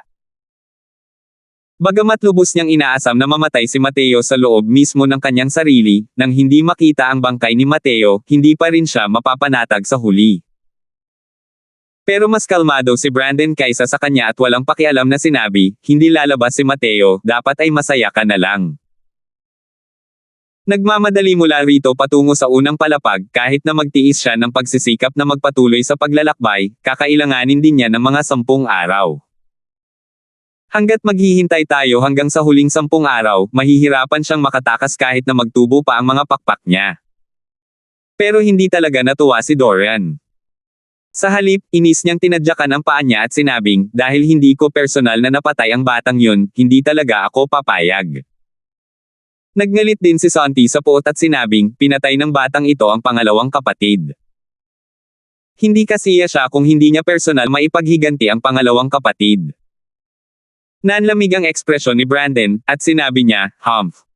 Huwag niyong kalimutan, ano ang layunin ng pagpunta ninyo rito. Nandito kayo para patayin ang anak ng langit, hindi para maghayganti para kay Ertong. Kung ikukumpara sa inyo, mas naniniwala ako sa kapangyarihang restriction ng Blue Drain Wilderness na ito. Mas maaasahan ang kapangyarihang restriction na ito para patayin siya kumpara sa pagkilos natin. Matagal nang nagtago si Brandon sa banal na lungsod at napakalinaw niya sa kapangyarihan ng Blue Drain Wilderness na maghihigpit. Kahit si Reynold na ganoon kataas ang antas ng pag-iral, kung hindi siya lalabas sa loob ng kalahating taon, agad pa rin siyang malilipol, lalo na ang isang maliit na Matthew. Mayroon pa ring huling 3 araw mula sa 10 araw na itinakda. Hanggat lumipas ang 3 araw pa, kahit na may kakayahang kumonekta sa kalangitan si Mateo, imposibleng makatakas pa rin. Nalungkot si Doran, at malapit na sana siyang tumanggi ng biglang, isang nakakatakot na alon ng enerhiya ang lumabas mula sa kaibuturan ng Blue Drain Wilderness. Bigla na lang, 2 sinag ng liwanag ang lumabas mula sa loob ng kawalan. Damugong. Damugong. Hindi pa nauunawaan ni Doran at Santi kung ano ang nangyayari at direktang sumabog at naging labi. Nang makita ang eksenang ito, nanlaki ang mga mata ni Brandon, hindi man lang makapaniwala sa lahat ng nangyari sa harap niya. Masyadong biglaan ang hindi inaasahang pangyayaring ito, kaya medyo nawala ng kontrol si Brandon, at hindi niya lubos na maintindihan ang nangyari. Sigurado siyang ang 2 sinag ng liwanag kanina ay hindi talaga ang kapangyarihang pang-restriction ng Blue Drain Wilderness. Gayunpaman, kung hindi ang kapangyarihang pang-restriction, sino ang may banal na kapangyarihan para agad na mapatay sina Doran at Santi, ang 2 dakilang Void Mystic Powerhouse na ito? Lumunok. Hindi napigilan ni Brandon ang paglunok ng laway, pakiramdam niya ay sasabog na ang kanyang anit. Malinaw niyang nararamdaman na kung tatamaan siya ng 2 sinag ng liwanag na iyon, ang magiging resulta niya ay magiging katulad ng sa magkapatid na Mo. Swoosh! Swoosh! Ang 2 banal na artifact na nawala ng mga may-ari ay nakatakas sa kawalan ng ganoon lang kabilis. Hindi napigilan ni Brandon ang pag-atras ng dalawang hakbang. Gusto niyang tumakas. Pero tumakas ng ganoon na lang. May 3 araw pa. Marahil ay darating si Mateo sa ganitong oras. Para bang pinagtitibay nito ang eksaktong iniisip niya, may kung anong alon sa kawalan. Lumitaw ang isang figure. Ang taong ito ay kasalukuyang nakatingin sa kanya ng may ngiti na hindi naman talaga isang ngiti. Sino kaya ito kung hindi si Mateo? Nanginig ang buong katawan ni Brandon, hindi makapaniwalang nakatingin kay Mateo. Hindi lumabas si Mateo mula sa transmission array, kundi direktang nag-shuttle sa kawalan at dumating. Ito. Paano ito naging posible? Paano nagawa ni Mateo iyon kung wala ang Spiritorn Shattering Mirror? Ano? Nagulat ka ba na makita ako? Tanong ni Mateo nang may ngiti na hindi naman talaga isang ngiti. Ang kalagayan ng pag-iisip ni Brandon ay lubos ng magulo. Bigla niyang naisip ang isang alamat tungkol sa Blue Drain Wilderness sa banal na lungsod. Ayon sa mga alamat, sa ilalim ng ika-7 antas ng Blue Drain Wilderness, pinigilan nito ang isang nakakatakot na nilalang. Ang nakakatakot na nilalang na iyon ang tunay na soberano ng Blue Drain Wilderness. Noon, sumugod si Reynolds sa ika-6 na antas ng Blue Drain Wilderness dahil gusto niyang makilala ang maalamat na nilalang na iyon, at hanapin ang bakas ng maswerteng pagkakataon na maging isang Diyos. Gayunpaman, bumalik siya na may talo sa ika-6 na antas. Maaari kayang bumaba talaga si Mateo sa ika-7 antas. Nabigla sa takot si Brandon sa kanyang ideya. Isa itong bagay na imposibleng mangyari. Pero bukod sa pag-iral na iyon sa ika-7 antas, sino pa ang may kakayahang hayaang direktang makadaan si Mateo sa kawalan at makarating? Pilit na pinigilan ni Brandon ang pagnanasang tumakas at nagtanong ng may medyo nakokonsensya, ikaw. Paano mo nagawang makatakas sa kawalan? Nakangiting sabi ni Mateo, gusto mo bang malaman? Makipaglaban ka sa akin. Talunin mo ako, at sasabihin ko sa iyo. Nalungkot ang mukha ni Brandon, hindi sigurado kung saan nanggagaling ang kumpiyansa ni Mateo. Kung nangyari iyon noon, tiyak na hahamakin niya ang ginawa ni Mateo. Kahit desente ang lakas ni Mateo, sa pagharap sa kanya at sa pagtutulungan ni Howlsky, wala pa ring pagkakataong manalo.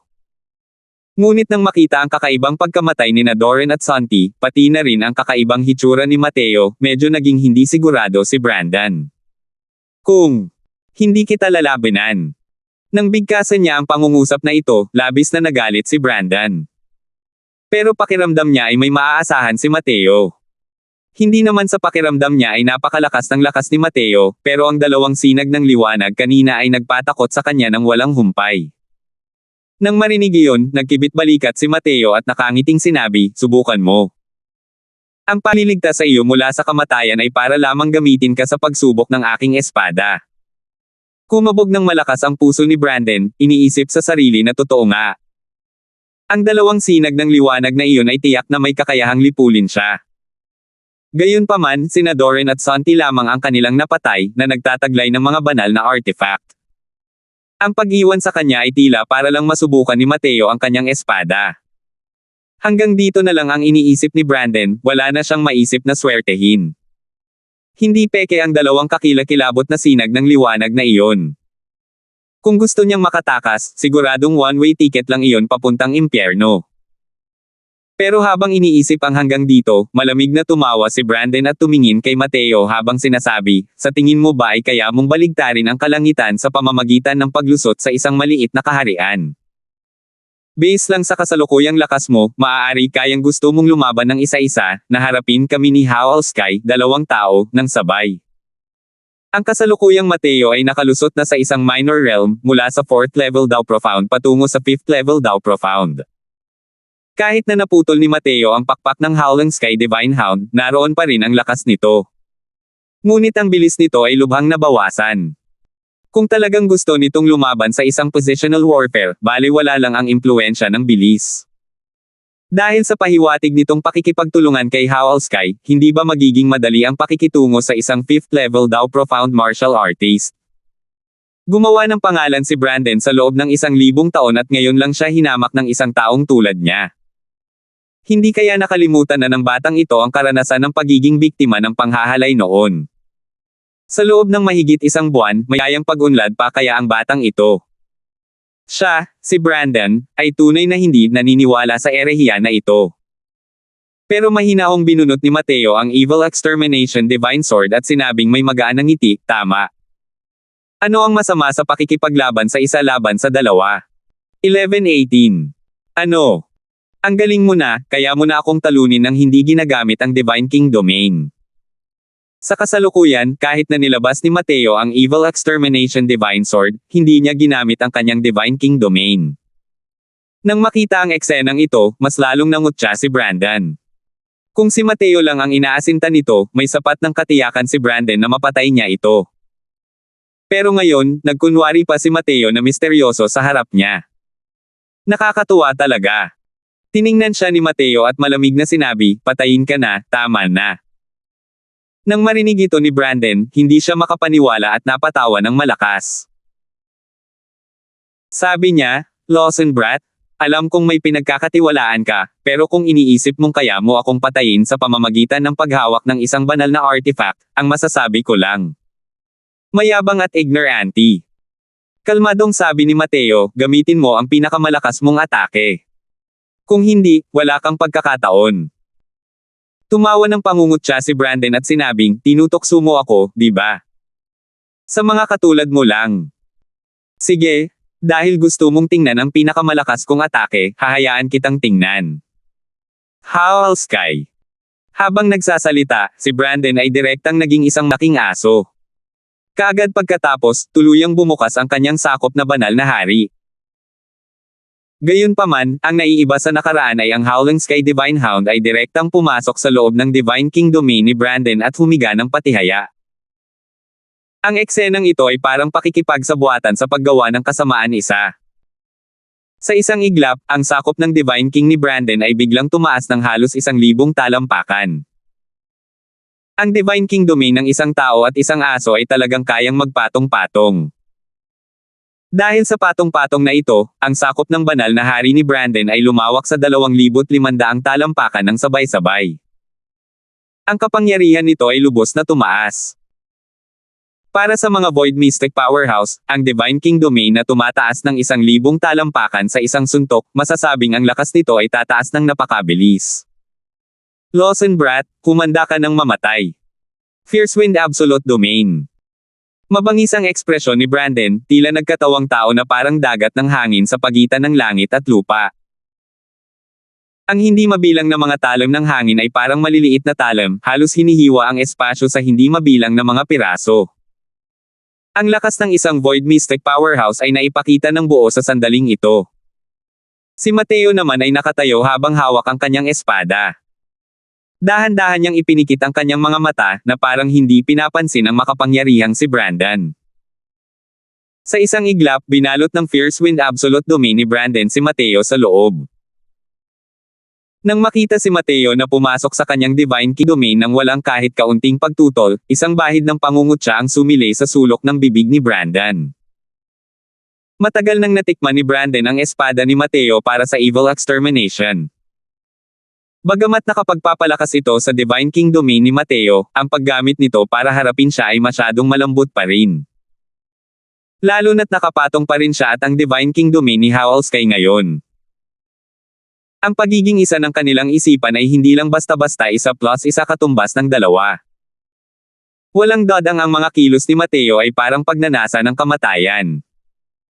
Ngunit di nagtagal, nawala ng mapang-uyam na ekspresyon sa mukha ni Brandon. Dahil hindi niya mahanap ang mga bakas ni Mateo sa loob ng kanyang Divine King Domain.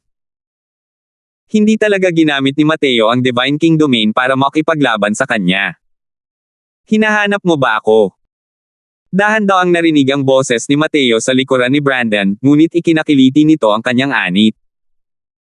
Nabahala siya sa kanyang puso at dali-daling inikat ang kanyang ulo, at hindi niya maiwasang mamatla sa takot. Pagsasama sa langit at lupa. Imposible.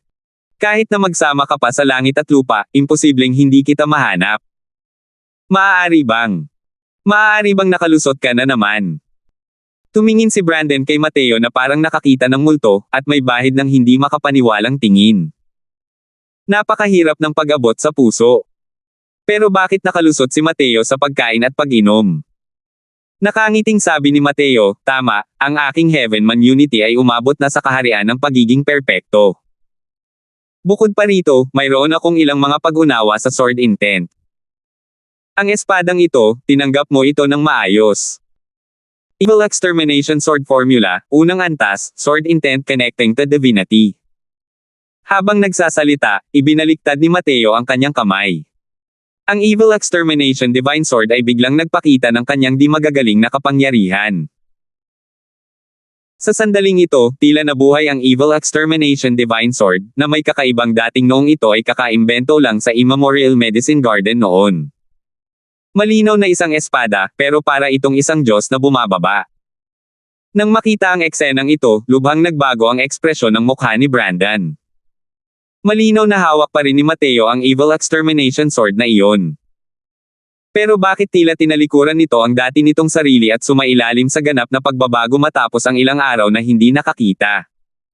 Noong nakaraan, bagamat makapangyarihan ang Evil Extermination Sword, isa lamang itong mas matalas at pinong kagamitan. Ngunit ngayon, ang espadang ito ay tila naging isang walang kapantay na eksperto. Ito ay isa lamang sa mga halimbawa ng layuning gumamit ng espada. Whoosh! Sa sandaling ito, tila nagsanib puwersa si Mateo at ang Evil Extermination. Isang espada ang tumarak sa Fierce Wind Absolute Domain. Ugong. Ang orihinal na angkop na hugis na Fierce Wind Absolute Domain ay naging hugis itlog sa sandaling ito, direktang nadurog at nawala ng hugis dahil sa napakalaking puwersa.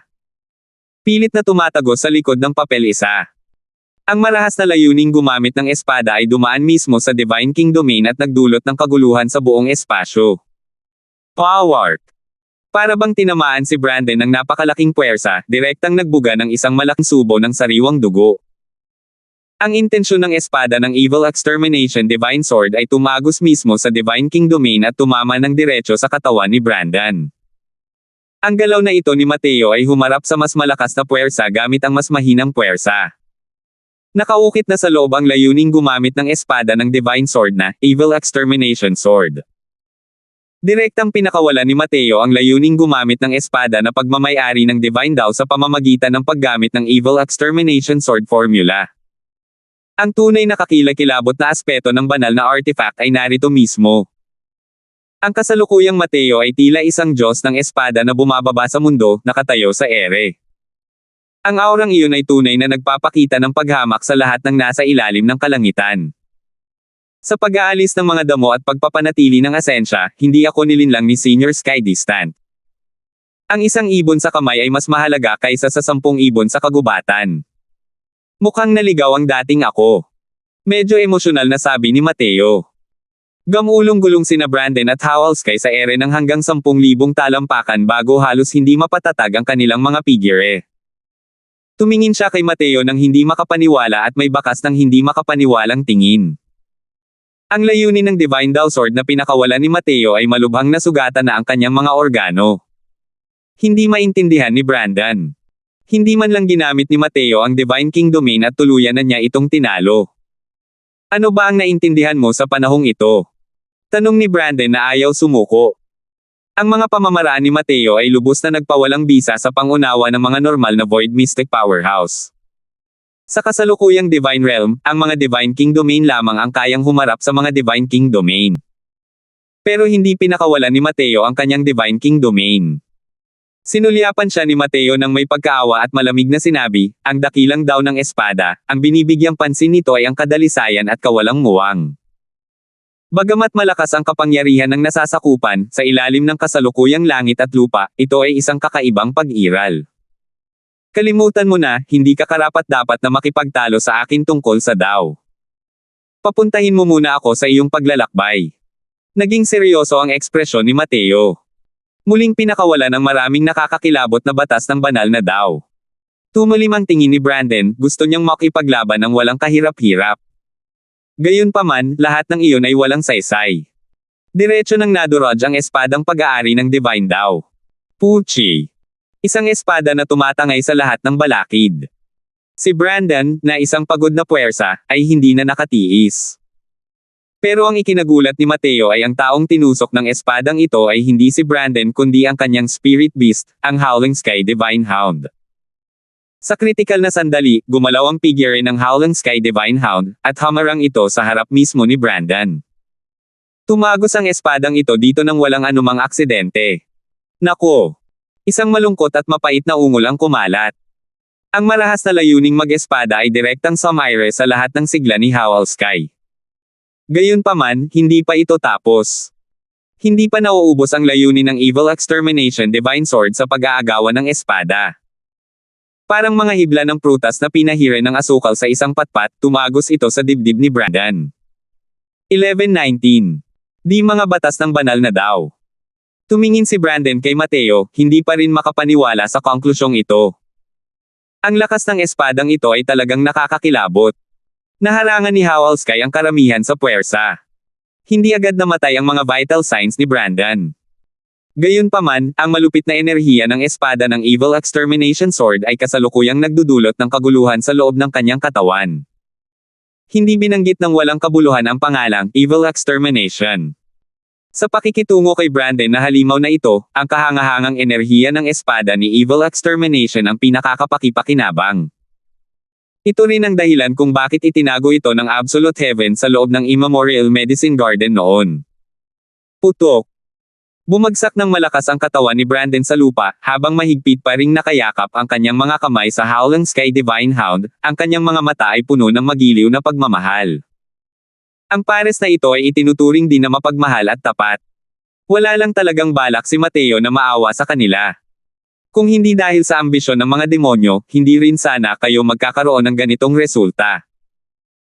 Kaya, gusto niyong sisihin ang Divine Master na nasa likod ninyo. Malamig na sabi ni Mateo. Tumingin si Brandon kay Mateo at sinabing may nagyayelong titig para sa kapakanan ng buhay na ito, na kapag handa na ang Panginoong Divine Master ng 10,000 taon. Kahit patayin mo pa ako, wala nang pagkakataon ang sangkatauhan mo. Hahaha. Habang nagsasalita hanggang sa huli, si Brandon ay nagpakawalan ng isang malayang tawa. Nagdilim ang ekspresyon ni Mateo, at direkta niyang pinatay si Brandon. Sa loob ng ilang araw na pag-unawa, sa wakas ay itinuring na natutunan na ni Mateo ang mga pangunahing kaalaman sa Evil Extermination Sword Formula. Nagamit na niya ang 5% ng kapangyarihan ng Evil Extermination Divine Sword. Pero ang 5% na kapangyarihan pa lang na ito ay nakakagulat na. Ang lakas ng mga powerhouse ng Deity Realm ay tunay na hindi maisip. Kung maaalala ang mga araw na ginamit niya ang Evil Extermination Sword at Sacred Dragon Token, talagang mahina ito ng husto. Ang mga batas ng banal na daw ang tamang paraan ng paggamit ng mga banal na artifact. Nitong mga nakaraang araw, sa ilalim ng gabay ni Sky Distant, ang pag-unawa ni Mateo sa sword daw ay nakamit din ang malaking pag-unlad. Sinabi sa kanya ni Sky Distant na ang kanyang Divine King Domain ay masyadong magkakaiba. Bagamat kaya nitong palakihin ng malaki ang lakas sa loob ng maikling panahon, at nagawa pang tumalon sa iba't ibang larangan para sa labanan, sa katagalan, mas malaki ang natamong talo kaysa sa natamong talo. Ang mga kapangyarihan ng banal na daw ay halos lahat dalubhasa sa iisang landas, pag-unawa sa pinagmumula ng dakilang daw, at pag-unawa sa kapangyarihan ng mga batas. Ang paghahalo ng mga konseptong may iba't ibang kahulugan ay makakaapekto sa pag-unawa sa pinagmulan. Kaya naman, umasa si Mateo sa kanyang matinding determinasyon at winasak ang kanyang Divine King Domain, na dalubhasa sa Sword daw. Matapos mag-espesyalisa sa Sword daw, natuklasan ni Mateo na ang kanyang bilis sa pag-unawa sa Evil Extermination Sword Formula ay talagang tumaas ng malaki. Sa unang antas ng Evil Extermination Sword Formula, ang Sword Intent Connecting to Divinity, sa wakas ay nahanap na ni Mateo ang paraan para gawin ito. Sa pagpapagana ng kapangyarihan ng Evil Extermination Divine Sword, ang lakas nito ay tunay na walang kapantay. Maging ang veteranong Void Mystic Powerhouse na si Brandon, ay namatay rin sa kanyang espada. Bukod pa rito, ito ay nasa ilalim pa rin ng mga sitwasyon ng pagpapatong ng mga Divine King Domain sa Howell-Sky Divine Hound. Ang konsepto ng pagpatay at ang konsepto ng apoy ay talagang nagpaantala sa bilis ng kanyang pag-unawa sa isang tiyak na antas. Sa pamamagitan ng pag-asa sa kapangyarihan ng Evil Extermination Divine Sword, ang lakas ni Mateo sa kasalukuyan ay mas malakas pa ng 1 beses kaysa sa mga Void Mystic Powerhouse na iyon. Sa pasukan ng Blue Drain Wilderness sa Heavenly Saint Tower, may kasama si Cloud Sky na ilang tao at kasalukuyang nakatitig sa transmission array na may komplikadong ekspresyon. Panginoong Cloud Sky, may isang huling araw pa. Sa tingin mo ba? Namatay si Matthew sa loob. Medyo masalimuot pa rin ang kalooban ni Junie. Natural lang na umasa siyang mamamatay si Mateo sa Blue Drain Wilderness, ngunit naramdaman din niya na kapag namatay si Mateo, mababawasan ang isa niyang kalaban. Nakakabagot talaga. Pero sa huli, umaasa pa rin siyang mamamatay pa si Mateo sa loob. Dahil sobra na ang kahihiyang idinulot sa kanya ni Mateo. Mula sa nakaraang buhay hanggang sa buhay na ito, si Mateo ay palaging isang malaking bundok na dinudurog sa ibabaw niya. Komplikado ang ekspresyon ni Cloud Sky. Habang pinag-iisipan ang mga bagay-bagay, sinabi pa rin niya, sa lohikal na pagsasalita, hindi mamamatay si Lawson Brat sa loob. Pero, kumunat din ang noo ni Junie at sinabing, nandito pa rin si Lord Spirit Hound. Hindi rin naman niya sasamahan si Matthew na maglibot sa loob, di ba? Umiling din si Cloud Sky at sinabing, hindi pwede. Ang lakas ni Brandon, malinaw pa rin sa akin. Kung hindi niya hahayaang makapasok si Lawson Brat sa ikalimang antas, imposibleng makapasok si Lawson Brat. Maaari kayang may nangyaring hindi inaasahang pangyayari sa kanila sa loob. Paulit-ulit na iniisip ni Cloud Sky, hindi rin niya maisip ang dahilan. Kalahating araw na lang ang nalalabi mula ng isara ang pasilyo. Kung gusto sanang lumabas ni Mateo, dapat ay matagal na siyang lumabas. Pero hanggang ngayon, hindi man lang sumipot si Mateo. Hindi sinasadyang nagdulot ito sa kanya ng kaunting pag-aalangan. Alam niyang si Mateo ay anak ng langit. Hindi dapat posible na mamatay sa Blue Drain Wilderness, sa ganitong uri ng lugar. Pero bakit hanggang ngayon ay hindi pa rin siya nagpapakita? Kasalukuyang nag-uusap ang dalawang tao nang may sunod-sunod na ingay na nagmula sa transmission array. Hindi nagtagal, lumitaw ang figure ni Mateo sa paningin ng lahat.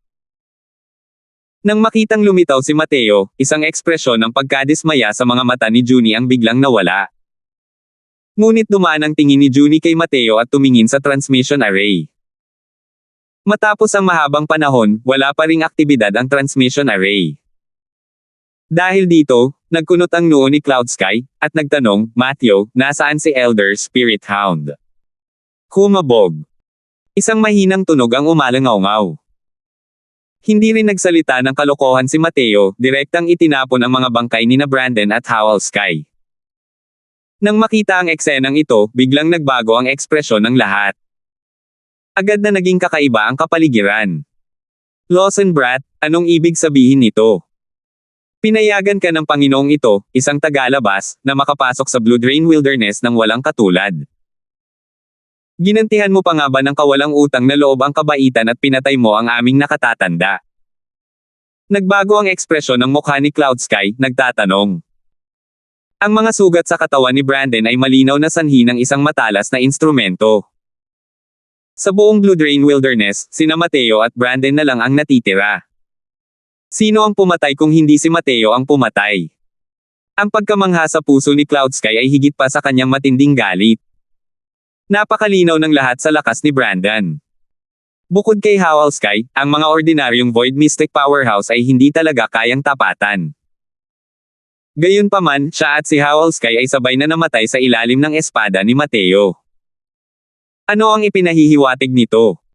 Ipinapakita nito na ang lakas ni Mateo ay nalampasan na ang pinagsama-samang lakas ng 2 taong ito. Kalahating taon lang mula simula hanggang katapusan, paano nangyaring ganito kalaki ang pagtaas ng lakas ni Mateo? Ano ba ang nangyari sa biyaheng ito sa Blue Drain Wilderness?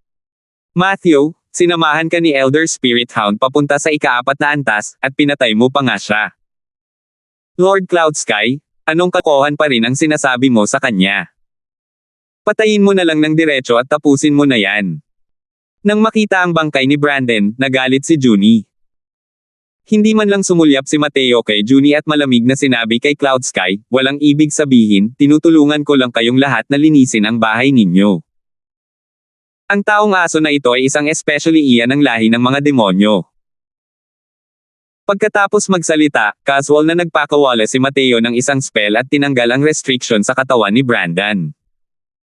Isang ulap ng malademonyong enerhiya ang pumailan lang sa kalangitan. Nang makita ni Cloud Sky ang eksenang ito, muling nagbago ang ekspresyon ng kanyang mukha. Imposible. Talagang imposible. Matthew, baka ikaw ang naglalako. Si Elder Spirit Hound ay nasa aking banal na lungsod ng 1,000 taon. Paano siya naging especially iyan ng lahi ng mga demonyo? Sigaw ni Junie.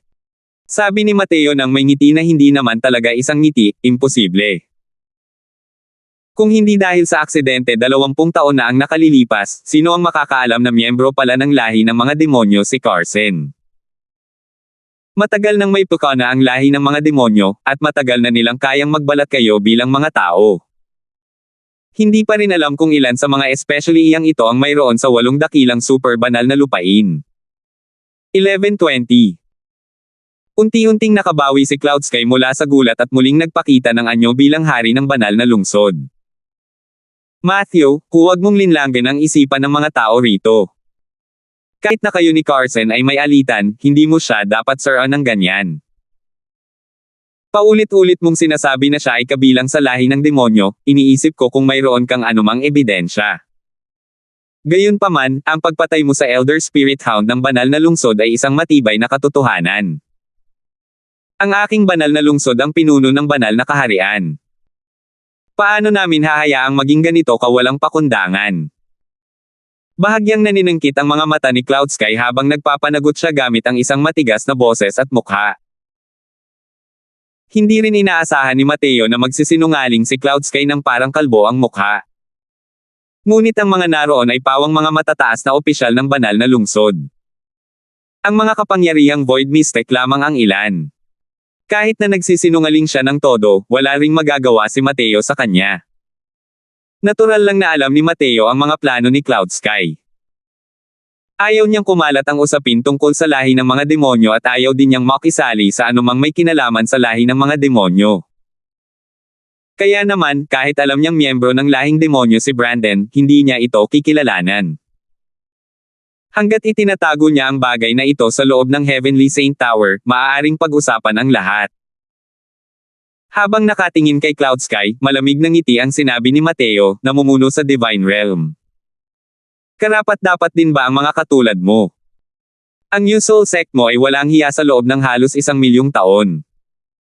Isa rin itong tunay na kamangha-mangha sa Divine Realm. Bago pa man makilala si Sky Distant, mayroon ng kaunting pag-asa si Mateo para sa banal na lungsod. Pero ngayon, ayaw ni Mateo na magkaroon man lang ng kahit kaunting pabor. Ang sektang ito ay isang kahihiyan lamang ng sangkatauhan. At ang kahihiyang ito ay tumagal ng halos 1,000,000 taon. Gayunpaman, ang ekspresyon sa mukha ni Cloud Sky nang marinig niya ang pangalang Usoul Sect ay lubos na nakakabighani. Walang naramdaman ang ibang tao nang marinig nila ito, ngunit sa pandinig ni Cloud Sky, ibang-iba ang dating ng tanawin. Ang pangalang Usoul Sect, hindi pa alam kung gaano nakatagal mula nang may bumanggit nito noon. Ang kasalukuyang banal na rehiyon ay unti-unting nabuo mula mismo sa Usoul Sect noon. Masasabing ang kasalukuyang Holy Region ay isa sa mga sekta na may pinakakumpletong mana sa buong Divine Realm. Kahit na nakaranas na rin sila ng ilang sakuna noon, sa loob ng 1,000,000 taon, palagi pa rin silang nakakayanan. At dahil nga kilalang kilala na ang Usoul Sect noon, tinalikuran na ng mga susunod na henerasyon ang pangalang ito. Gayunpaman, ang pangalang ito ay naipasa sa mga matataas na opisyal ng banal na rehiyon. Natural lang na alam iyon ni Cloud Sky. Hindi lang niya alam kung paano nalaman ni Mateo ang pangalang ito na, Usoul Sect. Maaari ba itong nakaisip ng isang posibilidad si Cloud Sky, at hindi sinasadyang nanginig ang buong katawan niya? Ang bagay na hindi nagawa ni Reynold, kaya kayang si Mateo ang may gawa nito. Nakatitig si Cloud Sky kay Mateo, ang kanyang mga mata ay kumikislap sa malamig na liwanag, at malamig niyang sinabi, Lawson Brat, ano ba ang naranasan mo sa loob ng Blue Drain Wilderness? Tumingin si Mateo kay Cloud Sky nang may malawak na ngiti at sinabing, hindi mo pa ba nahulaan? Nagsimulang maging kakaiba ang kapaligiran sa paligid. Alam ng mga taong ito na ang sekreto ng pagiging isang Diyos ay maaaring nakatago sa loob ng Blue Drain Wilderness. Napakalinaw ng ibig sabihin ni Mateo. Bumaba siya sa ikapitong palapag. Sandaling nag-init ang tingin ng lahat kay Mateo. Lawson brat, sabihin mo ang mga sekretong nakuha mo. Ang usapin ngayon, kayang-kaya itong itago ng Panginoong ito. Seryosong sabi ni Cloud Sky. Nakangiting sabi ni Mateo, hindi imposibleng sabihin iyan. Pero matandang Cloud Sky, hindi mo iniisip na ang sekreto para maging isang Diyos ay katumbas lamang ng isang Brandon, tama ba? Nang marinig ni Cloud Sky na may pag-asa, hindi mapigilan ang ekspresyon niya ang maging mapang-akit at ang kanyang paghinga ay naging pira-piraso rin. Ang nakapagpakilo sa kanya ay ang sekreto lamang ng pagiging isang Diyos. Bagamat kumpleto na ang mga mana ng banal na lungsod, ang hindi inaasahang pangyayaring iyon 100,000 taon na ang nakalilipas, hindi rin nila ito naiwasan. Sa isang iglap, lahat ng bagay na may kaugnayan sa deity realm ay naglaho ng walang bakas.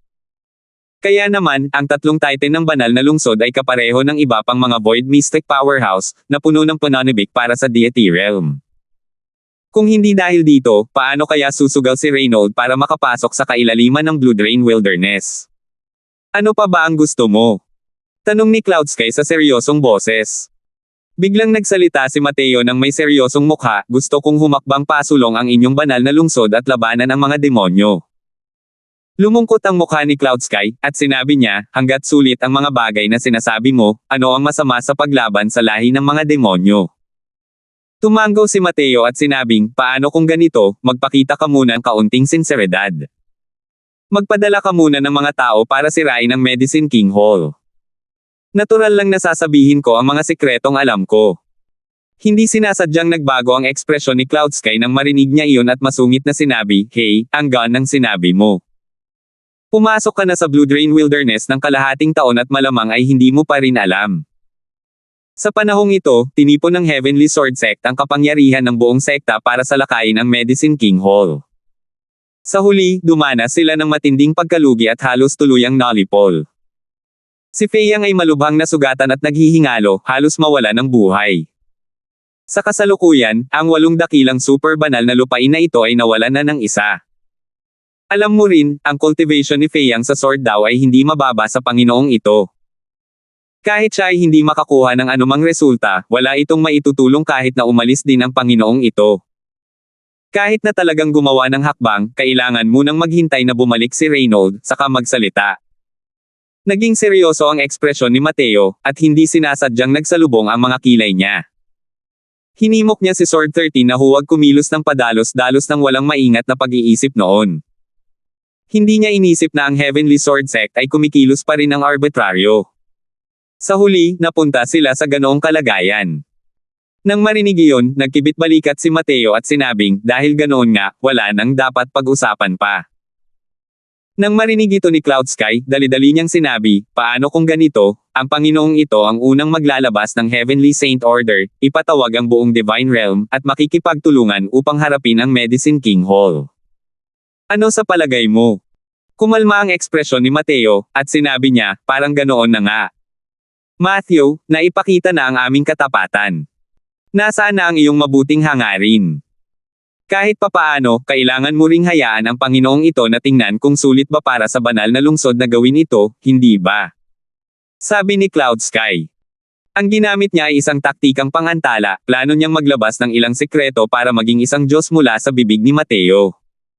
Tungkol naman sa Medicine King Hall, kalimutan mo na yan. Ang banal na lungsod ay talagang hindi makikialam sa mga gawain ng lahing demonyo. Biglang sumili ang ngiti sa mukha ni Mateo at sinabing, gusto mo ba talagang malaman? Agad na sinabi ni Cloud Sky, syempre naman. Dahan daw ang tumango si Mateo at sinabing, sige, sasabihin ko sa iyo. Ang sikreto sa pagiging isang Diyos ay, sinadya ni Mateo na ilabas ang kanyang tono para manatiling nasa katinoan ang mga tao.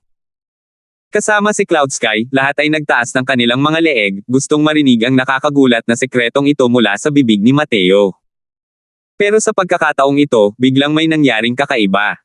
Agad na nawala ang anyo ni Mateo sa kanyang kinaroroonan. Pagsasama sa langit at lupa. Nang muli siyang lumitaw, dumating na si Mateo hindi kalayuan kay Junie. Hindi naman kalayuan sina Mateo at Junie. Ang pagsasamang ito sa langit at lupa ay isang bagay na nangyari sa isang kisap mata lamang. Walang nakareact dito. Kasalukuyang nakikinig ng mabuti si Junie, nakikinig ng mabuti sa kung anong uri ng sekreto ang sasabihin ni Mateo, ngunit hindi niya inaasahan na mangyayari ang ganoong kabiglang pagbabago ng mga pangyayari. Nanginig ang anit ni Junie sa sandaling iyon. Isang matinding panganib ang bumalot sa kanyang puso. Naghahangad ng kamatayan.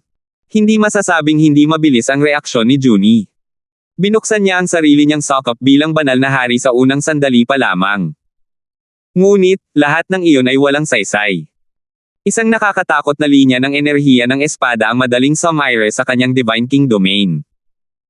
Hindi pa niya lubos maisip kung ano ang nangyayari nang ang Evil Extermination Divine Sword ay nakasandal na sa kanyang leeg. Ang lahat ng ito ay natapos sa halos isang kisap mata. Nang tumugon si Cloud Sky dito, labis siyang nabahala at nagalit. Gamit ang isang titig na kayang pumatay ng tao kapag tumingin kay Mateo, nagngalit ang kanyang mga ngipin sa puot at sinabing, "Lawson brat, nang ahas ka bang lokohin ako? Salamat po at sinamahan ninyo ako, ingat lagi mga master."